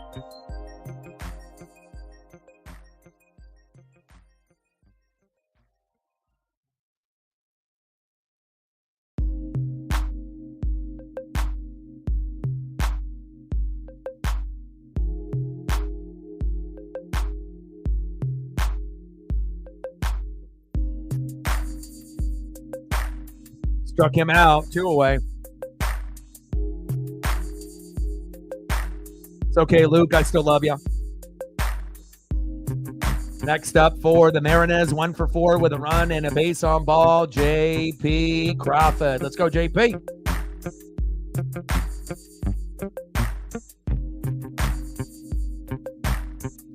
Pitch in the zone for a strike.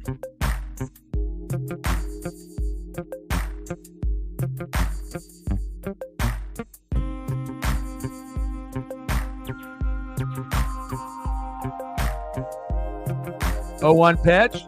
Hit right back to the pitcher. Underhand throw. 3 up and 3 down. The Mariners could not get anything additional. Ryan Stanek coming in. Munoz still hurt. Yeah, sometimes that happens. Technology.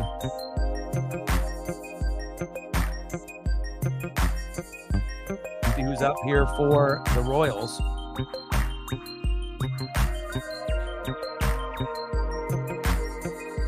Nick Lofton leading it off.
Due up for the Royals, Nick Lofton.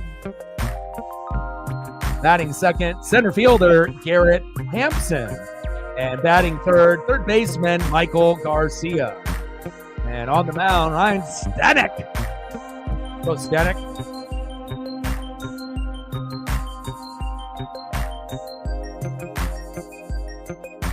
Appreciate that, Sarah. What are we at on the likes right now? Have we hit 35 at least? I'm gonna check. Where are we at? We're at 32. If you haven't smashed the like button just yet, please do. 3 more to get to 35. 7 more to get to 40. We're at 33. We got like 70 people watching, so. First pitch from Stanek is high and outside, 1-0 count. Lofton, 278 average, 0 homers and 7 ribbies in 2024 in limited time. Pitch is low, out of the zone for a strike, 1-1 count. Fans don't like that. They're booing.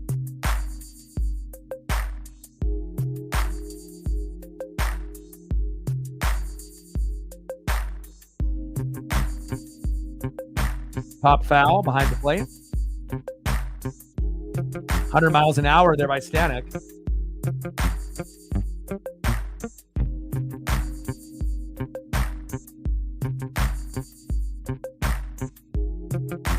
See if I can squeeze in another Nick Lofton photo real quick. There we go. 1-2 pitch. Pitch is low and into the dirt. 2-2 count.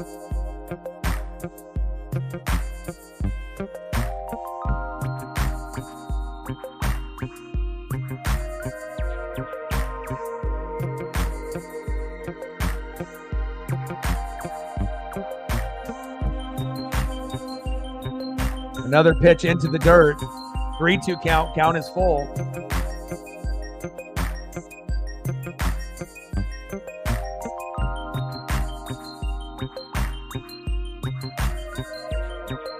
Yeah, I like Stanek.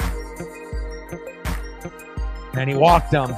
Not a good pitching performance there, though. Giving the Royals some hope. Yeah, that's one thing that will happen. He will get paid.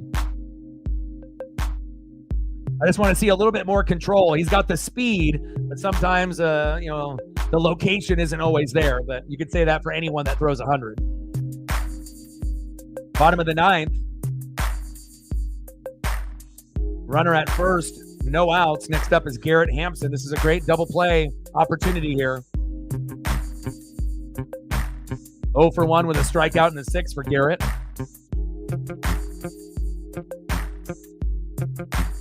.312 average, 0 homers and 6 ribbies in 2024. Chopped foul behind in the count 0-2. Let's go, Stanek.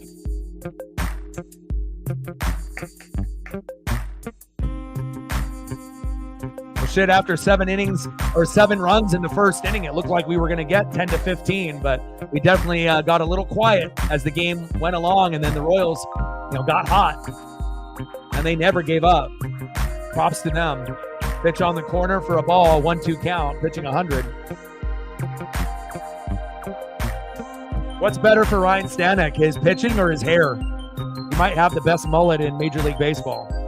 Who's got a better mullet than Stanek? Chopper, throw to first. Wild pitch. Now they got runners on the corners. Fuck. No, they got runners at second and third now. Uh-oh.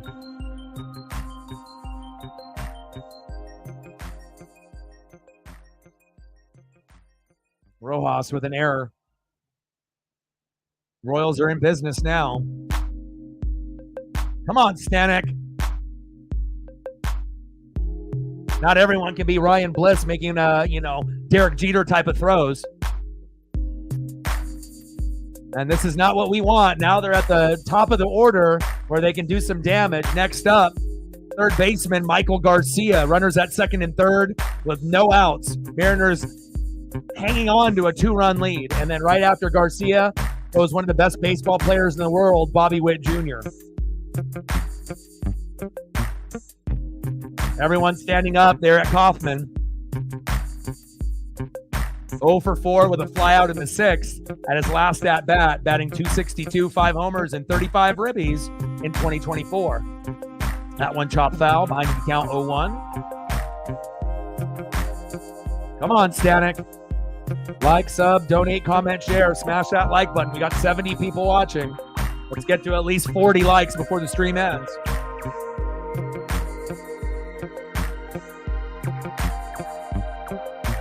Let's go. 0-1 pitch. 100 miles an hour. Blew it past him. Behind in the count 0-2. Come on, baby.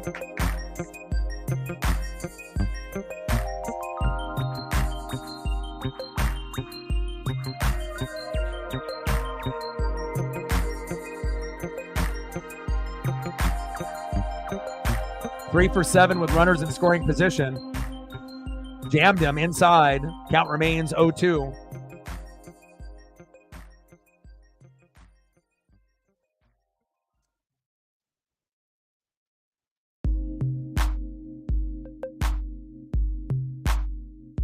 It should be mandatory to have one pitcher on the roster that has a mullet. Keeps things fresh and alive in the dugout. Stanek throwing like a little leaguer there, way into the dirt. It's like almost when he pitches, he's shot putting. Bottom of the ninth, runners at second and third. We're hanging on, clinging on to a 2-run lead. Started the game off with a 7-0 lead, and the Royals have ferociously come back. Can't even hit. He can't even get it to the catcher. He's just like throwing into the dirt. Like, have some location, my guy. Golly. You're trying to make it really tough for Cal Raleigh if you can't even hit the catcher. You're throwing it like 3 feet in front of him into the dirt. Come on, Stanek. Use some of that.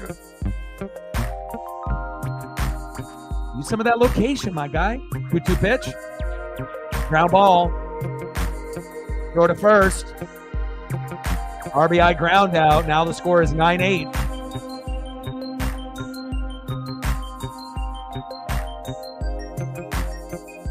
Reflect with the fiver. Stacks on stacks. Racks on racks. Little cactus jack. Bang, bang.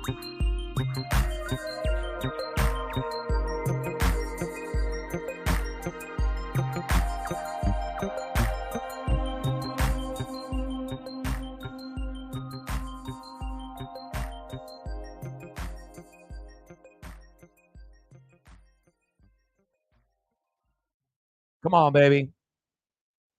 Next up on the Royals, 320 average, 11 homers, 46 ribbies, the future Hall of Famer, Bobby Witt Jr. And this is literally the last guy that you would want to see. Big, aggressive swing and a miss, 0-1 count. And he's batting .354 with 3 home runs and 35 ribbies with runners in scoring position this season.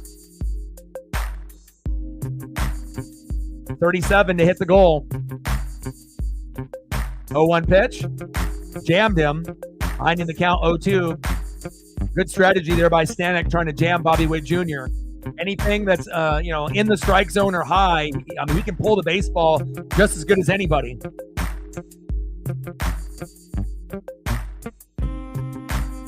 All right, DXPO.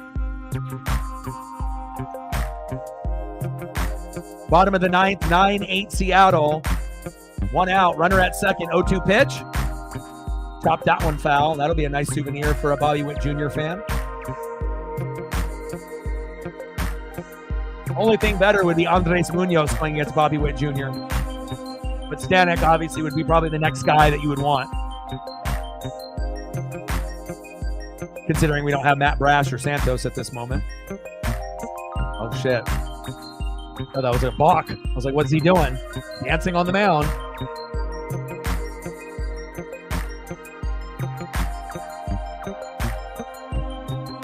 We got 82 people in the room, and we've been having a lot of close calls with a nice spike in viewership at the end of the game. 0-2 pitch. Fuck, Bobby Witt Jr. going back all the way to the wall. And that'll score a run. Witt going for a triple. Safe. Unbelievable. Are we going to lose this game? Unbelievable. And that's why he's a future Hall of Famer, Bobby Witt Jr. Andres Munoz, please come back. My goodness. Next up, first baseman, Vinny Pasquantino. We're lucky that it's not Salvador Perez. Otherwise, we'd probably lose the game. Shit, we might end up losing as it is. Now we're knotted up 9-9.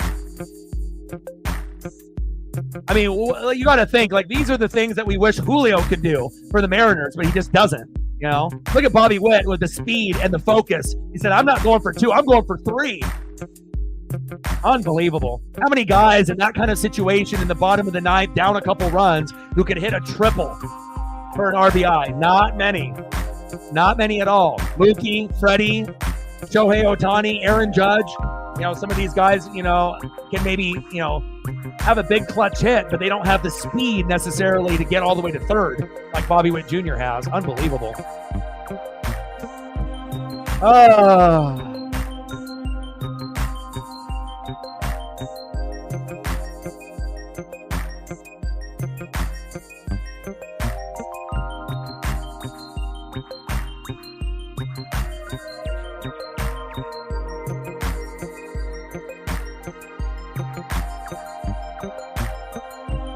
What the hell are we doing here? Now we got bases. Are we trying to lose right here, Reflect? What are we doing here? It's the bottom of the ninth, and then we're just gonna say screw it. We're just gonna walk them. The hell are we doing? Edgar in the building. What's good? Bottom of the ninth, 9-9, bases loaded with 1 out. I mean, it feels like the Mariners are going to lose this game. Stanek can't hit the strike zone. Jesus Christ. How the hell are we going to have one of the best starts to a Mariner game in team history? 7 runs in the first inning, and we're about to lose the game here in the bottom of the ninth. Unbelievable. Shows you how important pitching really is. Big swing and a miss to Nelson Velasquez.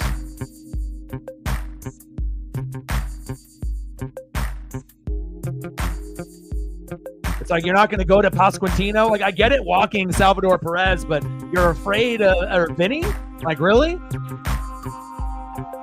Could have got the second out with Vinny. Big swing and a miss. Pitch way out of the zone. Good thing Velasquez swung at that. We'll take that. 1-2 count. Bottom of the ninth, 9-9, bases loaded, 1 out. Stanek on the mound, Nelson Velasquez in the box. It's going to be a miracle now if we win this in extras. No worries, Chad. I got you. I do many Mariner games. Probably about 140 out of the 162 total. 1-2 pitch. Chopper. Pick it up, JP! And they just won. And that's what happens when you fumble the bag. What a comeback victory by the Kansas City Royals. That was one of the best comebacks I've ever seen. Fielder's choice with runners safe. JP bobbles the routine play. That could have been a double play that would have ended the game. But I put this blame not only on Stanek, but I put it on Scott Service for doing back-to-back walks on Vinny Pasquantino as well as Salvador Perez. What are you thinking? Yes, we could have ended up losing anyways, but why not go against those guys instead of having the bases loaded? Terrible coaching by Scott Service. What's new? But you got to give, KC, all the credit in the world. How many teams, that would be down 7-0 that would still have a focus to be able to come back?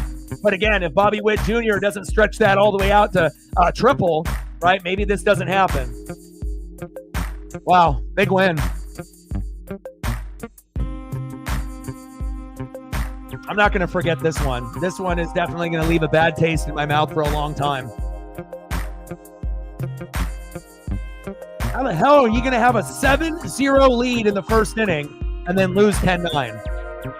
The reason? Pitching, right? And obviously, if you have a manager that is an idiot sometimes, that makes questionable calls, then sometimes you end up in this position. But you got to give the Royals all the credit. They deserve it. Unbelievable.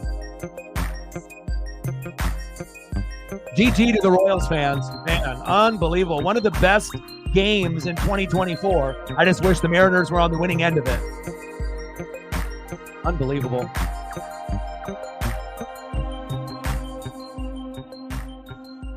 Yeah, Witt won that.